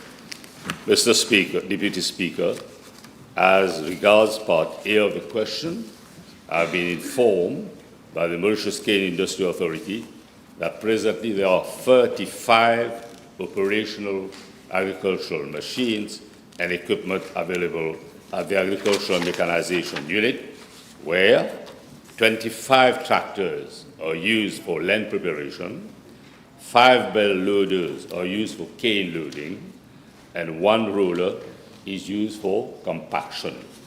1 hydraulic excavator is used for excavation and splitting of rocks and boulders, and 1 hydraulic excavator coupled with a cane cutter is used for cane harvesting. There are 27 machines that are not operational and have largely exceeded their lifetime. They cannot be repaired due to the high maintenance costs. They also represent safety hazard to users. These have been earmarked to be sold as scrap or used as spare parts for existing machines. With regard Part A1 of the question, the number of machines currently being used for ploughing of land of small planters is 27, out of which 22 are crawler tractors and 5 pneumatic tractors. Regarding Part 2B of the question, the waiting time depends on the request of the planters, together with payment and signing of the contracts, and also depends on the month of the year when the planter undertakes the harvest. Land preparation is performed after the planter has harvested his field. The allocation of bulldozers is made according to a well-defined plan, normally according to regional grouping, while maintaining a first-come, first-served basis, notwithstanding the capacity of work that the unit can take. Many planters obtain the machine on time. In certain cases, due to breakdown of machines, heavy workload, or adverse climatic conditions, work are delayed and performed at later stage. However, there are cases where planters are reluctant to abide to the planning and complain when they do not obtain the required services immediately after having submitted their requests. As regard Part B of the question, I've been informed by the Mauritius Cane Industry Authority that 2 contracts were awarded last year for 3 D6 type crawler tractors and 2 agricultural pneumatic tractors with accessories. 1 crawler tractor has been delivered to the MCIA last week, and the remaining equipment will be delivered in May this year after completion of all administrative procedures and commissioning. Okay. Just one question because time is already over. Could the minister say, have some planters already paid since January, but till now, no, not yet done job.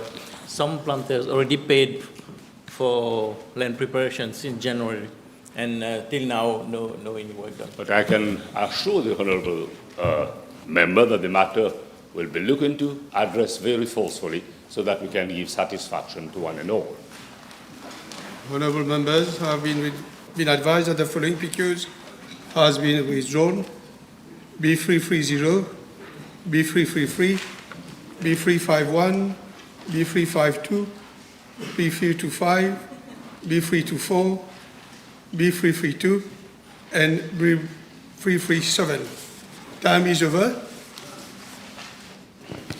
Motion. Honourable Prime Minister. Motionless. No motion today. Statement by ministers. Statement by ministers. Honourable Prime Minister. Yes, Mr. Deputy Speaker.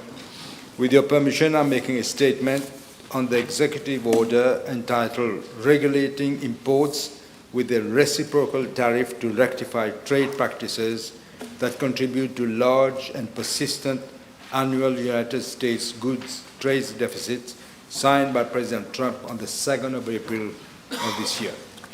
President Trump invoked his authority under the International Emergency Economic Powers Act of 1977 to address the national emergency posed by the absence of reciprocity in the U.S. trade relationships and other harmful policies like currency manipulation and unfair trade practices.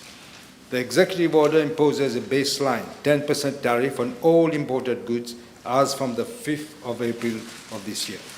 The United States will also impose an individualized reciprocal higher tariff proportionate to the level of its trade deficit with that country as from 9th of April 2025. The executive order further states that these tariffs will remain in effect until such time as the President determines that the threat posed by the trade deficit and underlying non-reciprocal treatment is satisfied, resolved, or mitigated. Some products that are exempted from this policy are steel and aluminium, copper, pharmaceuticals, semiconductors, critical minerals, and energy products. Basically, all these goods are strategic for the United States, which explain their exclusion. It is our understanding, Mr. Deputy Speaker, that the calculation of the reciprocal tariff is based on the trade deficit incurred by the United States with Mauritius in 2024. In that year, Mauritius exported around $234.5 million of goods to the United States, while it imported only $48 million of goods. This results in a trade deficit of $186.5 million for the United States. The trade deficit as a percentage of Mauritius exports to the US is estimated at 80%. Therefore, as per the US calculation, the reciprocal tariff for Mauritius is 80%.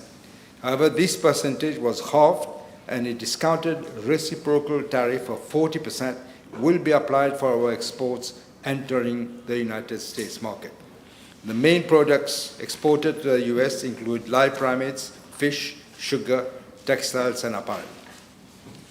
As soon as President Trump assumed office on the 20th of January 2025, he signed the America First Trade Policy Presidential Memorandum, which aims at undertaking a number of studies and proposing recommendations to address the persistent trade deficits, among others.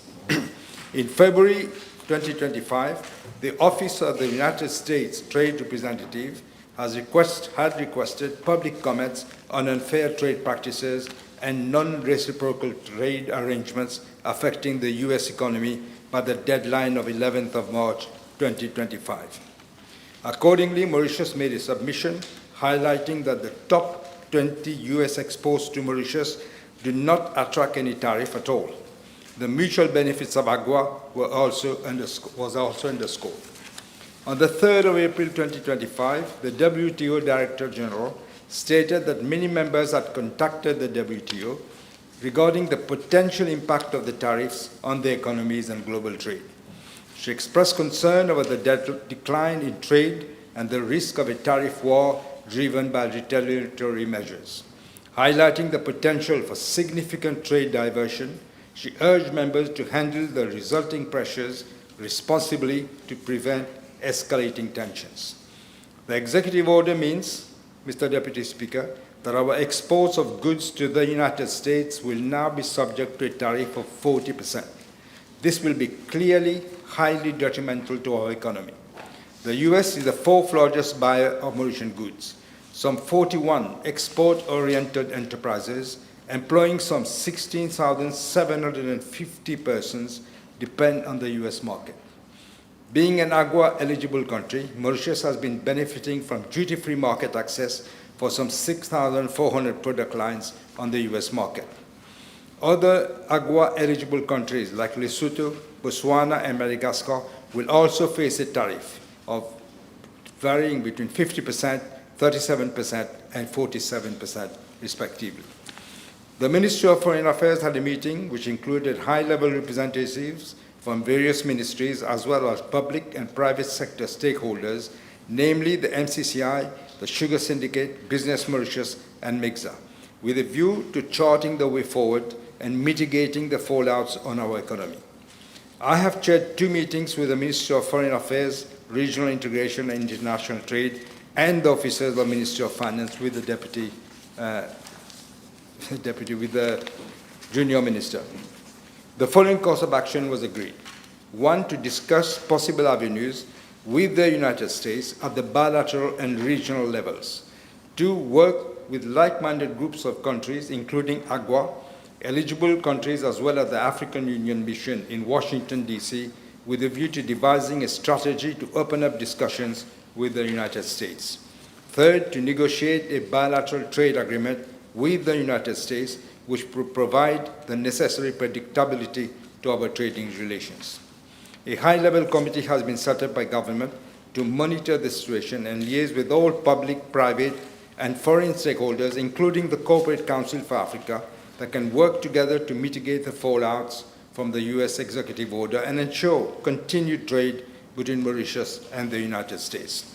Government will also engage with the U.S. as the executive order provides that reciprocal tariff can be modified if the country takes, and I quote, significant steps to remedy non-reciprocal trade arrangements and ally sufficiently with the United States on economic and national security matters, unquote. I'm also writing to President Trump with a view to discuss the concerns of Mauritius. Thank you. Honourable Minister of Agro-Industry, Food Security, Blue Economy and Fisheries. You have a statement?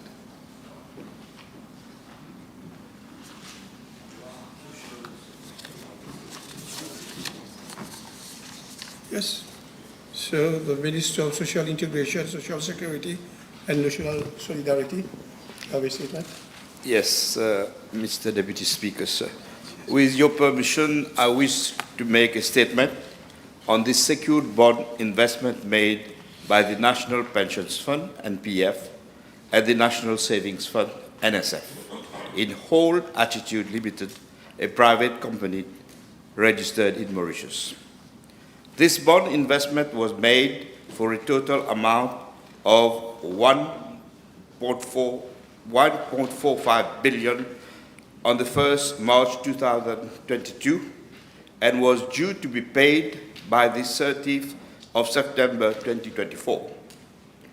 I wish to inform the House that the bond investment has now been fully repaid to the tune of 1,618,214,214 rupees, the last payment being made on the 27th March 2025. This amount comprises of the following: capital amount due, 1,450,000,000 rupees. Interest due, 142,048,357 rupees. Interest penalty of 3% over applicable interest rate, 26,165,857 rupees. Mr. Deputy Speaker, sir, the House may wish to refer to my reply made to PQ B23 on the 10th December 2024, whereby I informed the House that the NPF-NSF Investment Committee had agreed to the extension of capital repayment of the bond issued by Whole Attitude Limited for an amount of 1,450,000,000 rupees from 30th September 2024 and 31st March 2025, but interest due was to be paid by the end of December 2024. Given that as at 31st December 2024, the interest due was not settled, the NPF-NSF Investment Committee on 28th January 2025 took the decision to trigger the event of default in accordance with Clause 9.1 of the Share Pledge Agreement and in conformity with the second schedule of the Notes Subscription Agreement, with the aim that by end of March 2025, the process of triggering the default will be completed. The NPF and NSF has embarked in this process by requesting a note holders meeting, which was held on the 6th March 2025, and thereafter, Whole Attitude Limited was requested to repay the capital, interest, and penalty on interest for a total amount of 1,618,214,214 rupees by 19th March 2025. It is to be noted that Whole Attitude Limited has pledged 40% of the shares it held in Attitude Hospitality Limited as collateral as part of the bond issue. On the 13th March 2025, a proposal was made by Société Antistan, the major shareholder of Attitude Hospitality Limited, to buy 40% of Whole Attitude stake in Attitude Hospitality Limited through a share purchase agreement, and NPF and NSF would then be fully paid back by Société Anti-Sten at latest by 31st March 2025. Consequently, upon advice from the Attorney General Office on the 19th March 2025, the NPF-NSF Investment Committee agreed to the proposal made by Société Anti-Sten to buy the shares of Whole Attitude through a share purchase agreement, SPA, following which the NPF and NSF would receive all their dues, that is capital, interest plus penalty on interest due, for a total amount of 1,618,214,214 rupees by March 31st, 2025.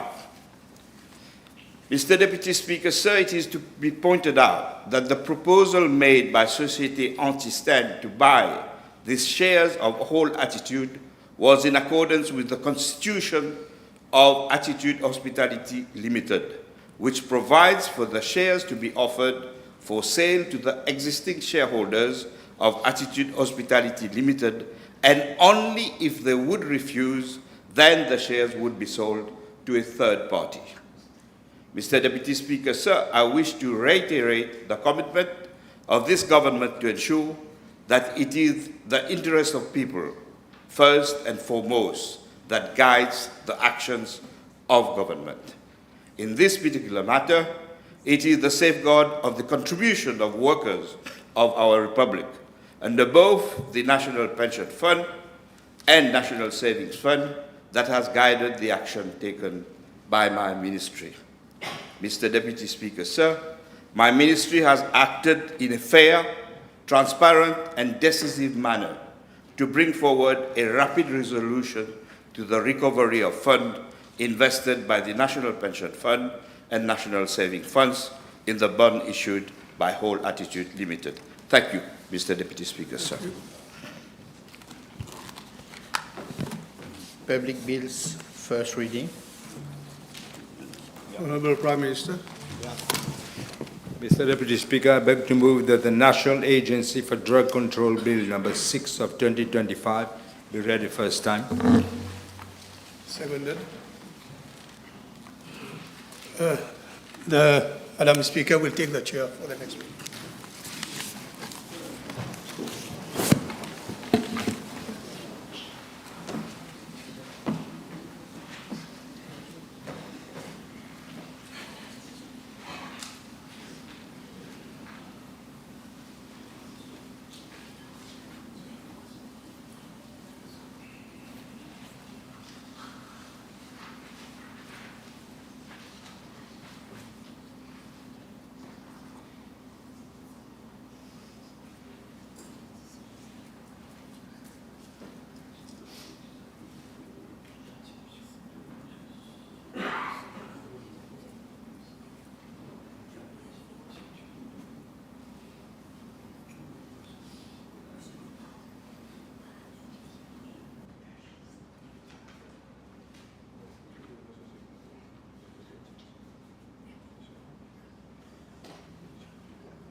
Honourable members, please be seated.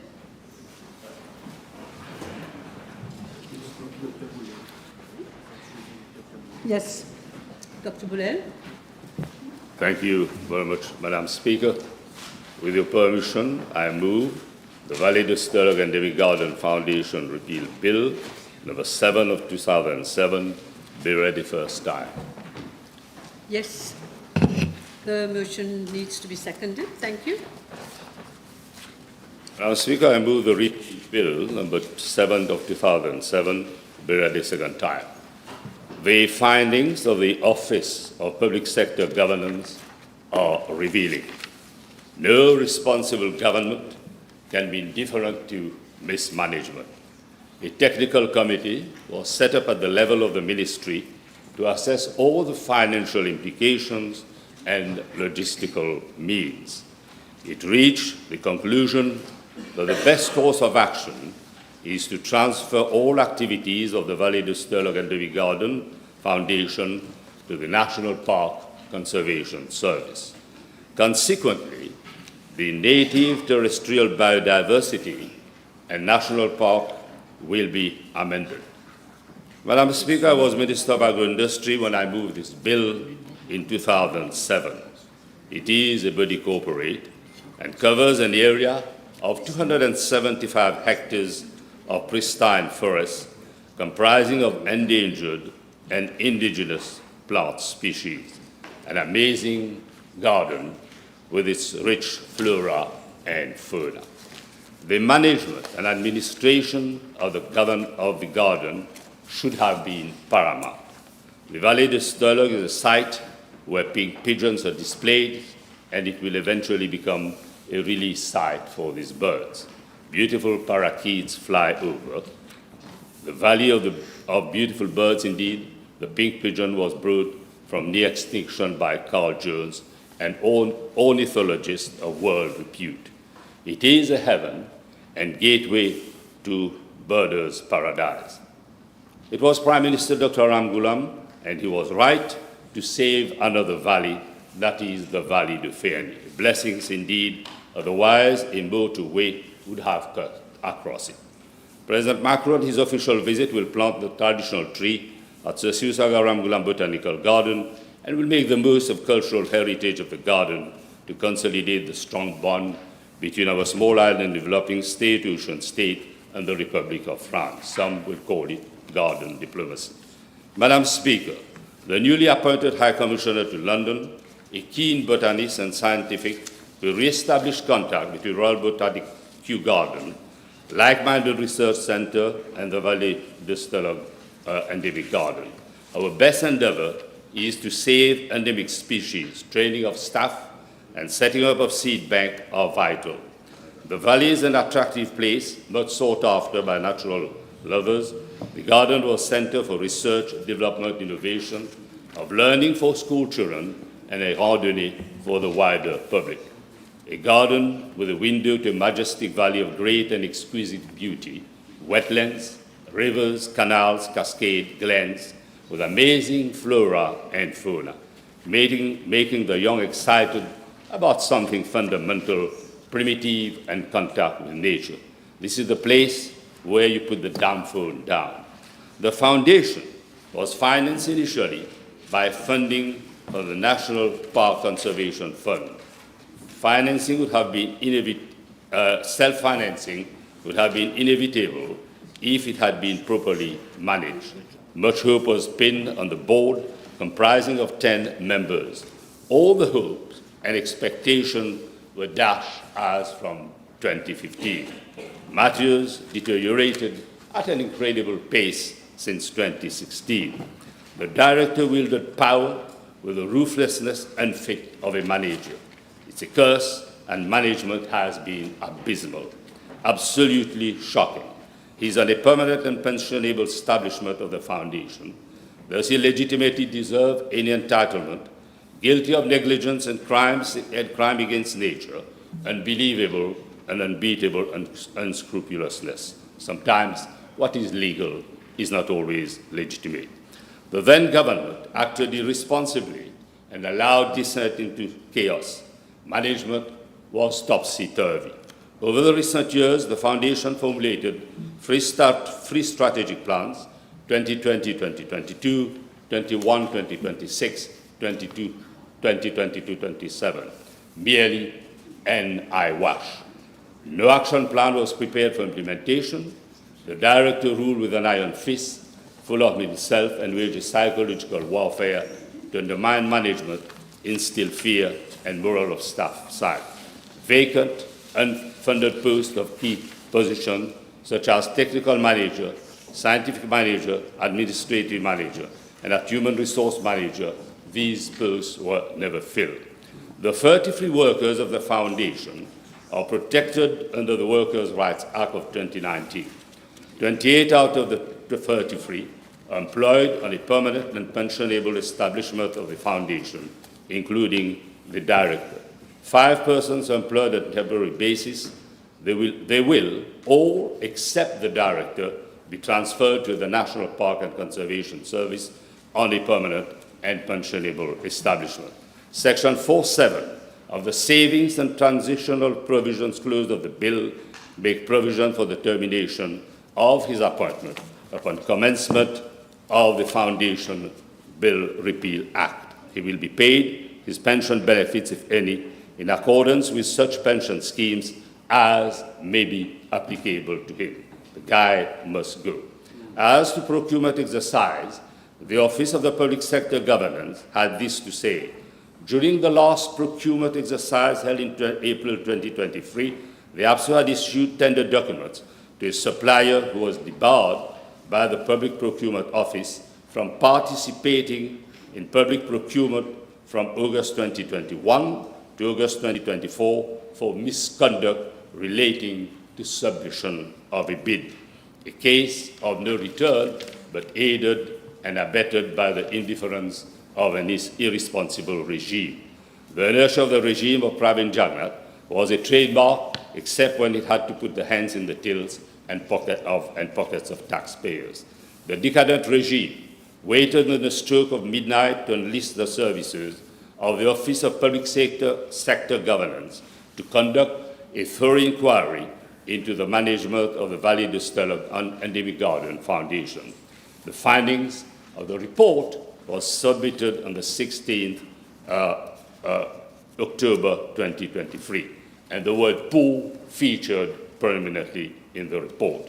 A cursory look of the report would send cold shivers down the spine over wastage, mismanagement, and fraudulent practices. The repeal of the Act is a strong signal. A detailed study of the Office of Public Sector Governance gives us every reason to introduce a program-based budgeting. And Prime Minister is right, no substitute for transparency, accountability, and governance. And there are lessons to be learned and drawn from the repeal of this Act. Madam Speaker, the laws and acts, if a regime is indifferent or insensitive and does not wage war aggressively on corruption. A responsible government is under the constant gaze of the watchful eyes of taxpayers. The audit report will no longer be a letter through the letterbox to be perused at leisure. Game over. This bill is a foretaste of the politics of public-based budgeting, program-based budgeting. The Foundation has to be a jewel in the crown of Endemic Garden. It will be entrusted to the Conservation and Park Management Department of the Ministry.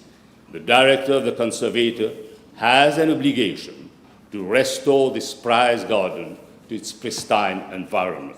There is no retreat, no surrender on firm commitment. Section 10A on management and administration of the garden is the main thrust of the bill. The Director of the National Park and Conservation has taken firm commitment. We all have to live up to expectation of a nation which believes in tight scrutiny of sustainable environment.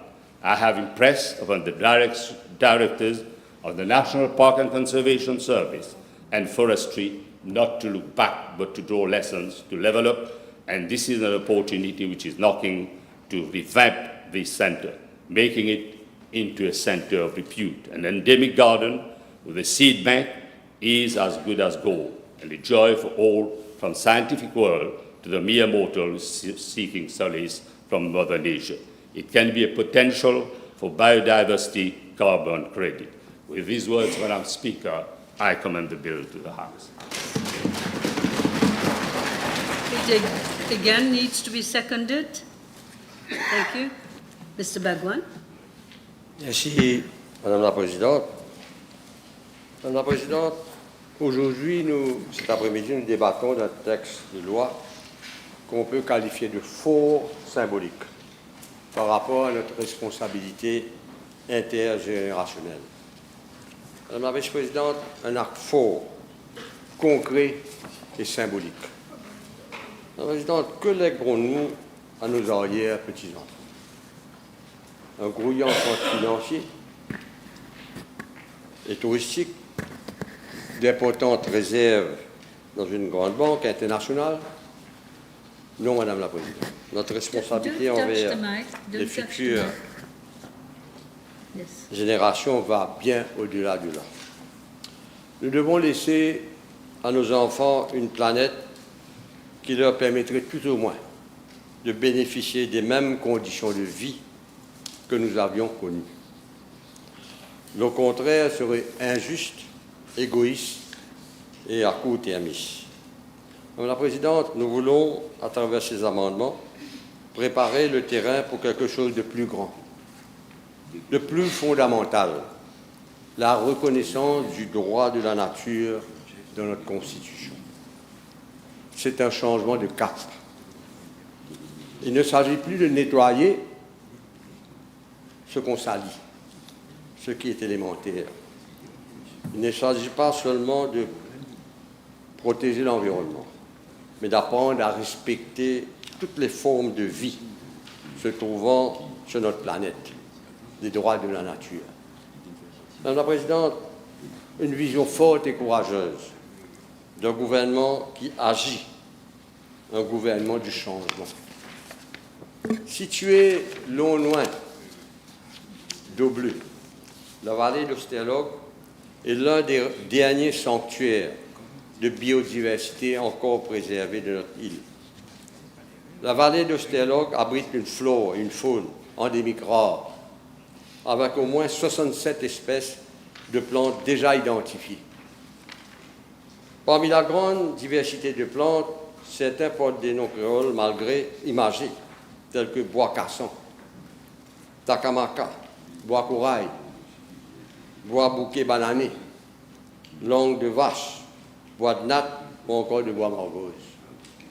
La vallée d'Austerlog est l'un des derniers refuges de la flore native de l'île. On ne le répétera jamais assez. Seulement 2% du territoire est couvert de forêts natives, principalement dans le sud-ouest. Le sud-est est sur certaines îles satellites. Avec 39% de plantes, 80% des oiseaux non marins, 80% des reptiles et 40% des chauves-souris considérés comme endémiques, Maurice, petit point perdu dans l'océan, à un niveau élevé d'endémisme. Au point où le pays a été désigné par l'Union internationale pour la conservation de la nature comme un centre de diversité végétale. Et il fait même partie du hotspot de biodiversité de Madagascar et des îles de l'océan Indien. Madame la Présidente, une biodiversité unique, mais bien fragile, tellement fragile.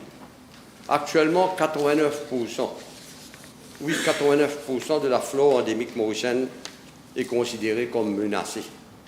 Et 61 espèces indigènes sont déjà classées comme éteintes.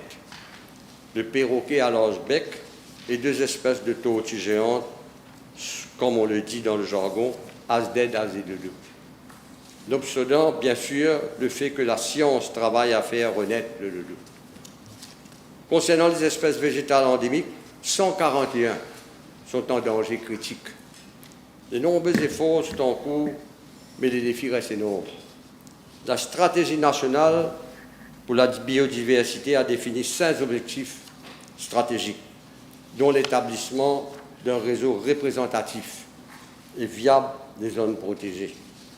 Parmi les 8 zones classées Protected Endemic Sanctuaries, PS, il y a justement le Vallée d'Austerlog. Tout comme l'île aux aigrettes et les gorges de Rivière-Noire, ces sanctuaires endémiques sont des poches de vie.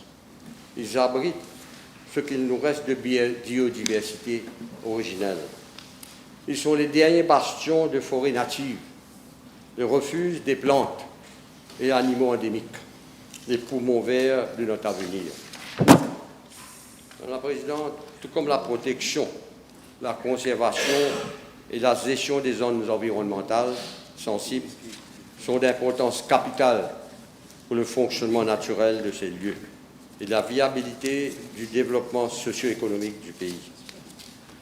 Un comité que moi-même je préside avec le duo ministère Joanna Béranger, l'Environmentally Sensitive Areas Committee, qui se veut être une plateforme de coordination, facilitant la collaboration entre ministères, organismes et ONG concernés, contribuera à la protection et la préservation des zones écologiquement sensibles par le biais de politiques gouvernementales, de programmes ciblés et des initiatives stratégiques et de normes spécifiques.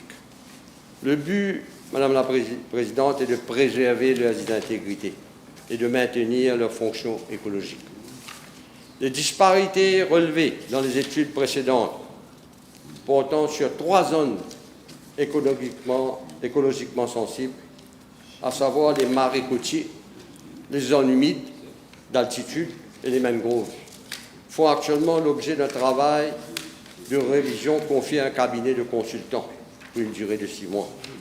De plus, reconnaissant l'importance des zones écologiquement sensibles en tant que rempart naturel, protégeant à la fois la population et la biodiversité, le gouvernement s'engage à introduire une loi sur les zones écologiquement sensibles, en cohérence avec son programme.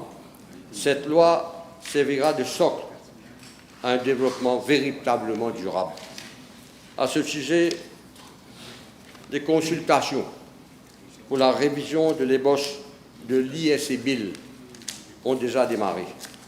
Madame la Présidente, en abrogeant la loi qui encadrait jusque-là la fondation de la vallée d'Austerlog et en transférant la gestion de la vallée au National Parks and Congestion Service, nous faisons un choix de bon sens. Le gouvernement n'a pas perdu le temps pour réagir et agir. Il a pris acte, comme l'a bien dit mon collègue, du rapport de l'Office of the Public Sector Governments qui a pointé du doigt un grave dysfonctionnement de la gouvernance de la vallée d'Austerlog, déficit de leadership et mauvaise gestion, comme c'était la pratique sous l'ancien gouvernement MSM.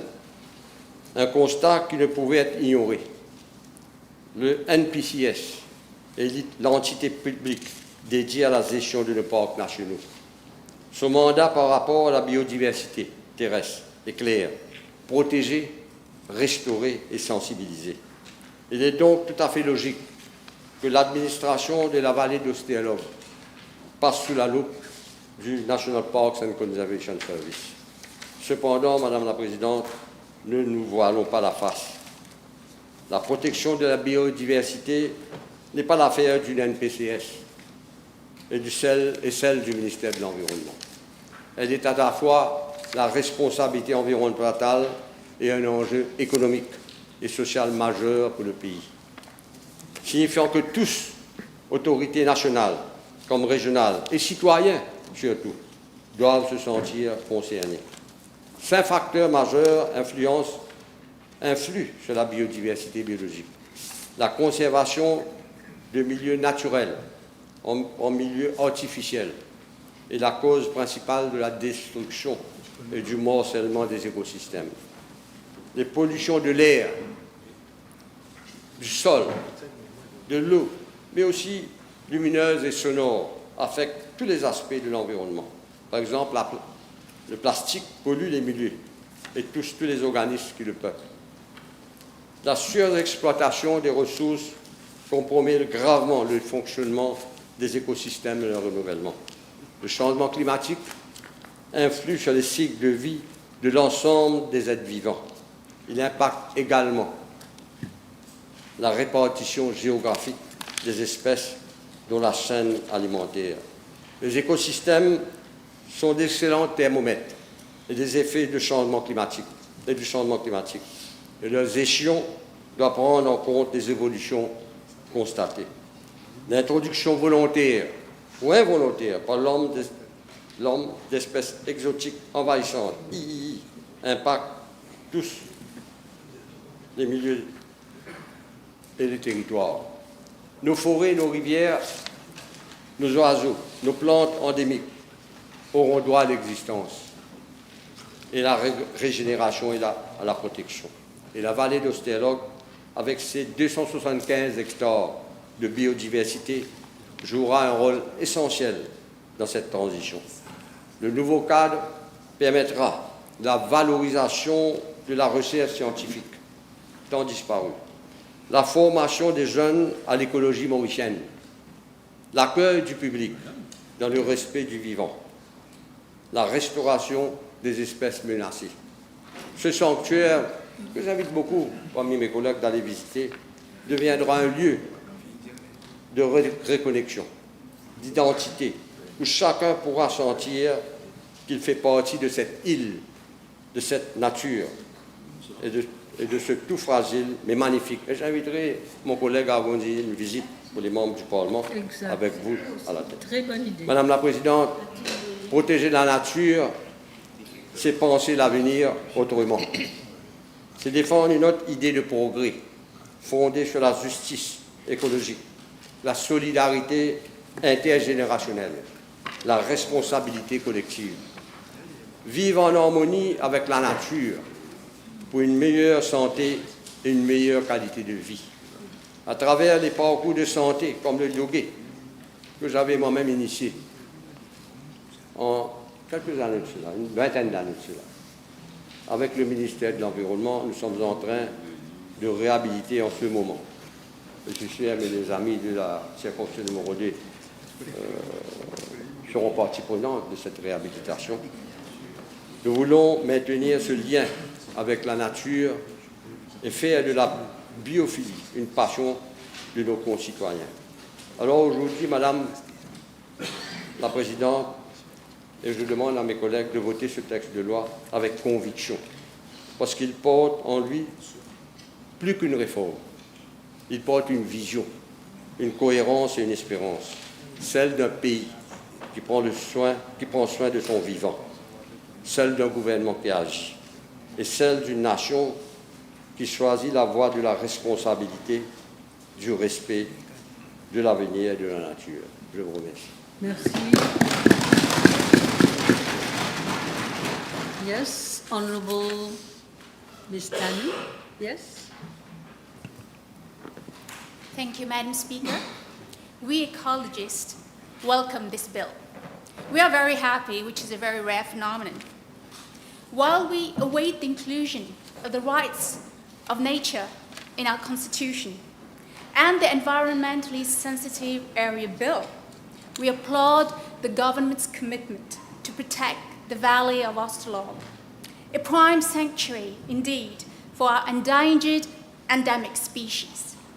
Madam Speaker, every conservation act is about protecting life, protecting nature, protecting our ecosystems that are currently under dire threat.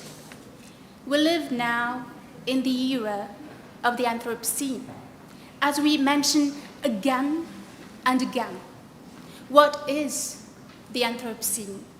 It is the era where man has crossed all planetary boundaries, heralding an era of uncertainty as to humanity's future. We have crossed all limits whereby the stratosphere could self-regulate. Man's industrial activities are now irreversibly altering the planet. The future is dark for future generations.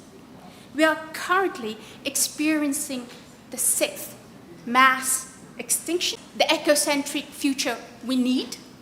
It is the ecocentric future we will continue to fight for with every fiber of our being.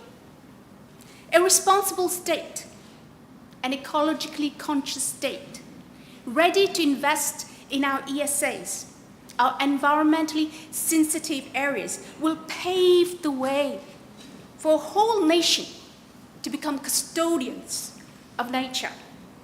Let us be mindful of what being a custodian means. Among indigenous people across the world, the people who are foremost in the battle against the mass annihilation of our ecosystems, to be a custodian means to be a duty-bound, benevolent guardian. It does not involve the concept of ownership, which is a capitalist perversion of our relationship with nature. To be a guardian, to be a custodian, means to recognize our prime and sacred duty towards protecting nature. We do not own it. We take care of it with benevolence, with a humble knowledge that our survival depends on nature. The Valley of Australorg can indeed exemplify how Mauritians can be custodians, that is, benevolent guardians of nature. Thus, the public management of our ESAs may follow the model of custodianship as practiced by indigenous peoples across the world. May I remind the House of the rich, eco-conscious cultures of the Aborigines and Torres Strait Islander peoples from Australia, indigenous peoples to whom we are connected through a sacred rapport with nature. Our Indian Ocean history of cultural connections that precede European colonization link us with indigeneity across the oceanic rim. We carry within us our legacies of our ancestors, indigenous people, who were taken from their lands and whose connections with nature have always been sacred. To be a custodian means to protect the sanctity of nature and not to own it or use it for profiteering. Thus, the Valley of Australorg can be the model of how our citizens may be involved in the act of conservation through the sharpening of a collective sense of sacred responsibility towards our natural environment. We are hereby engaging with alternative epistemologies, a complex term to actually identify how we view the world from different perspectives other than European colonization. And natural intelligence, whereby we recognize alternative modes of being embedded in nature and central to indigeneity. We are hereby decolonizing our minds. It is the only way of saving the planet. The indigenous epistemology and mode of being with nature that will allow us to navigate the climate crisis and protect our ESAs, our homeland, and our planet as a whole. Madam Speaker, may I read from an indigenous poet, Tanaya Winder's poem on the indigenous sacred in nature. Stand with us as accomplices. Follow our lead, for we have always been well versed in survival. We were shaped by fire, made from lightning and dirt-covered hands that know when to ignite healing. Now is the time. Let us not drown in Mother Earth's tears. Mother Earth has a spirit, and she's asking us to listen. Indigenous people have always been custodians of planet Earth. This government is hereby following suit by shouldering responsibility towards protecting the Valley of Australorg, our prime ESA. To manage the Valley of Australorg with the people's participation will ensure that it is managed with sensitivity and understanding. It will be the model of how other ESAs across the island may be managed in an inclusive, participatory, and democratic manner. Additionally, through the provision made for scientific research, this bill ascertains that conservationist efforts may not only be based on local awareness, participation, and knowledge, but on the scientific contributions of experts, as was accomplished under the International Union for Conservation of Nature. Too often, Madam Speaker, we have witnessed the distress of conservationists in Mauritius, whose appeals have landed on deaf ears. May I refer to research accomplished by Professor Vincent Florence and his team on the ecological crisis we face in Mauritius. He has constantly drawn attention to how our indigenous forests are dying with proven scientific data. This bill bespeaks change by precisely foregrounding the need for scientific expertise, such as projects led by Professor Florence. Such scientific endeavors, we affirm, can operate in collaborative, inclusive, and democratic spheres with local people under the aegis of government-led initiatives. With this bill, Madam Speaker, we can initiate alternative economic models that revere nature, protect it, and protect life. The Valley of Austerlog is a prime ecological jewel. It incorporates unparalleled natural beauty, thrives with biodiversity, and has to be safeguarded with responsible and carefully managed ecotourism. The bill refers to recreational activities that may be organized within its midst. This government bears the utmost responsibility with instigating a form of carefully managed tourism so that our endemic species and biodiversity continue to flourish. This bill emphasizes the state's duty towards protecting biodiversity while identifying responsible economic models that will, in effect, shield our biodiversity from ongoing threat. To quote Vandana Shiva, biodiversity is the interconnectedness through which all life flows. Food and nutrition, water, oxygen, and breath, endosomatic energy, the energy of all living systems. We are strand in the web of life. Humans have been separated from nature through what I describe as eco-apartheid. Indeed, we have been disconnected from nature in a world of hyper-consumerism, the world of malls, shopping, and constant buying that has entailed generations entrapped in the endless pursuit of short-term false gratification. This sense of false gratification has been scientifically linked with higher rates of depression among contemporary generations.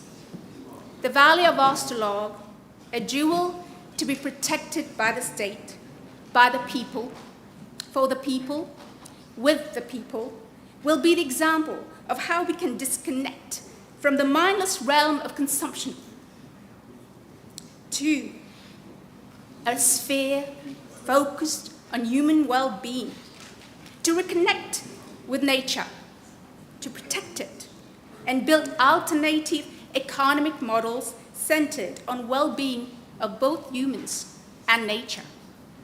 Through the Valley of Austerlog, this government is breaking with a capitalist model that only identifies us as consumers, a model that dehumanizes us. This government recognizes our inherent human need, that is to reconnect with nature and retrieve our humanity. It centers on our rights to access our natural sites across Mauritius for our collective well-being. Our well-being, Madam Speaker, is dependent on biodiversity, as the COVID-19 pandemic demonstrated. This pandemic erupted from the disruption of natural ecosystems when a disease common among bats was transferred to human beings. Protecting our biodiversity is about protecting life, protecting humanity, and ensuring the planet has a future. David Attenborough affirms that for life to truly thrive on this planet, there must be immense biodiversity. Only when billions of different individual organisms make the most of every resource and opportunity they encounter, and millions of species lead lives that interlock, so they sustain each other, can the planet run efficiently. The greater the biodiversity, the more secure will all life on Earth, including ourselves, be. Yet the way we humans are now living on Earth is sending biodiversity into a decline. To protect the Valley of Estolog is to protect biodiversity. It is to protect life. With this bill, we're demonstrating to our children how an eco-conscious government can work towards saving the future. This government is precisely living up to its pledge to uphold life. With these words, I commend the bill to the House. Thank you. Yes, Minister, you have to do your... Madam Speaker, since brevity is the soul of the wit, I shall be brief. We have had the pleasure to listen to two excellent speeches, and these speeches come from the inner recess of the heart. As Mrs. Honourable Mrs. Tanu has stated, let us not drown in the tears of Mother Earth. And this bill is an SOS, saving our soil. And this is precisely what this responsible government is doing. And there has been no retreat, no surrender, and we've acted without fear or prejudice to save the Vallée d'Estolog, Madam Speaker. I don't have to remind members of the House as to the findings of the Office of Public Sector Governance. And we have wasted no time to take corrective measures. And I have impressed upon the Director of the National Park and Conservation Service, now that the foundation has been entrusted to him, this is a garden, this is a jewel of our crown. He has to live up to expectation, and he has to deliver. So responsibilities are there, and they have to live up to expectation, because this is expectation not only of the House, but of the nation. So, Madam Speaker, our vision is that the service, together with its numerous partners, will be able to enhance the Vallée d'Estolog Endemic Garden and bring it to a standard to be recognized by our local community and the international community. With these words, Madam Speaker, I thank you very much. I take it you again commend the bill to the House. Speaker, I move that the bill be read a third time and pass. No? No, I'm sorry, I commend the bill to the House. My apology, yeah. And then it has to No, be my apology, my apology. It's all right. Yeah. We're all humans. Yeah, I move that the You I commend the and bill then to the House. I commend the bill to Your the House. friend will second the bill, the motion, that it be commended to the House. Okay. The question is that the Vallée d'Estolog Endemic Garden Foundation be read a second time. Those in favour say aye. Those against say no. The ayes have it.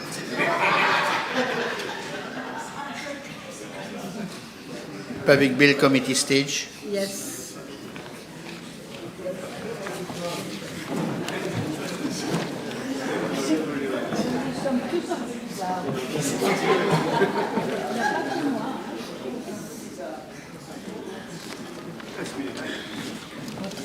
On connaît ça.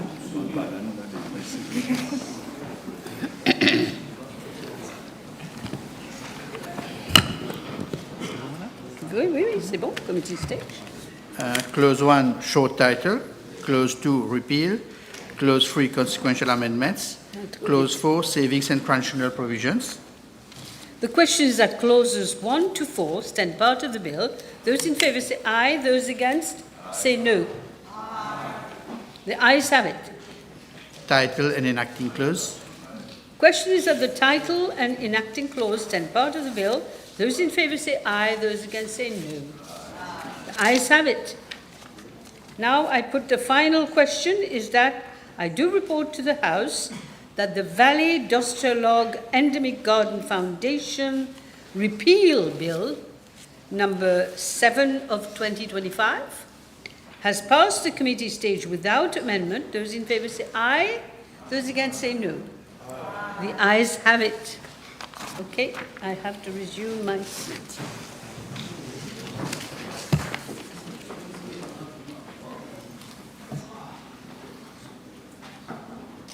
Please be seated.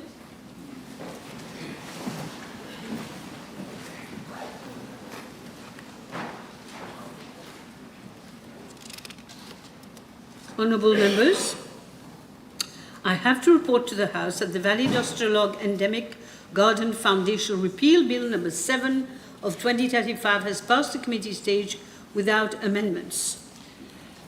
Public bill, third reading. Madam Speaker, before I come to the third reading, let me first of all convey my apologies to you trying to rush the bill through. Don't worry, Yes. we're all humans, as I said. Thank you very much, Madam. We want to be better humans, if I understand well. Yeah. Madam Speaker, Yes. I move the bill be read the third time and pass. Okay. Motion, as usual, needs to be seconded. The question is that the Vallée d'Australog Endemic Garden Foundation Bill be read the third time and passed. Those in favour say aye, those against say no. The ayes have it.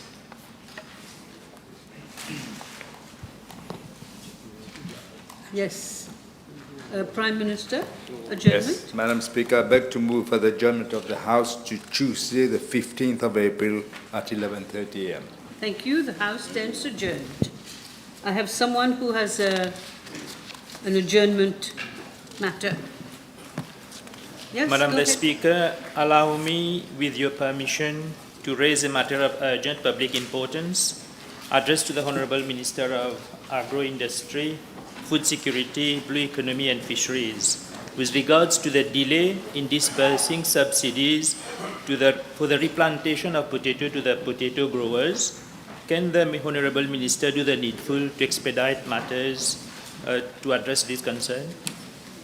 I'm not going to say apply today, yesterday reply, but I thank my honourable friend for raising the matter. I've taken the matter with the Junior Minister and the Financial Secretary. Matters are going to be expedited to give satisfaction to planters. Thank you very much. Thank you, Minister. Yes. Madam Speaker, my request is addressed to the Honourable Minister of Local Government. Will the Minister kindly state the measures taken by his ministry concerning the renovation works at the Bazaar du Flac and mention when is the work starting, please? I will reply to him. I will reply. J'ai rien compris. You will try to do the needful. Is that what you said? Yep. Okay. Okay. Thank you, everybody.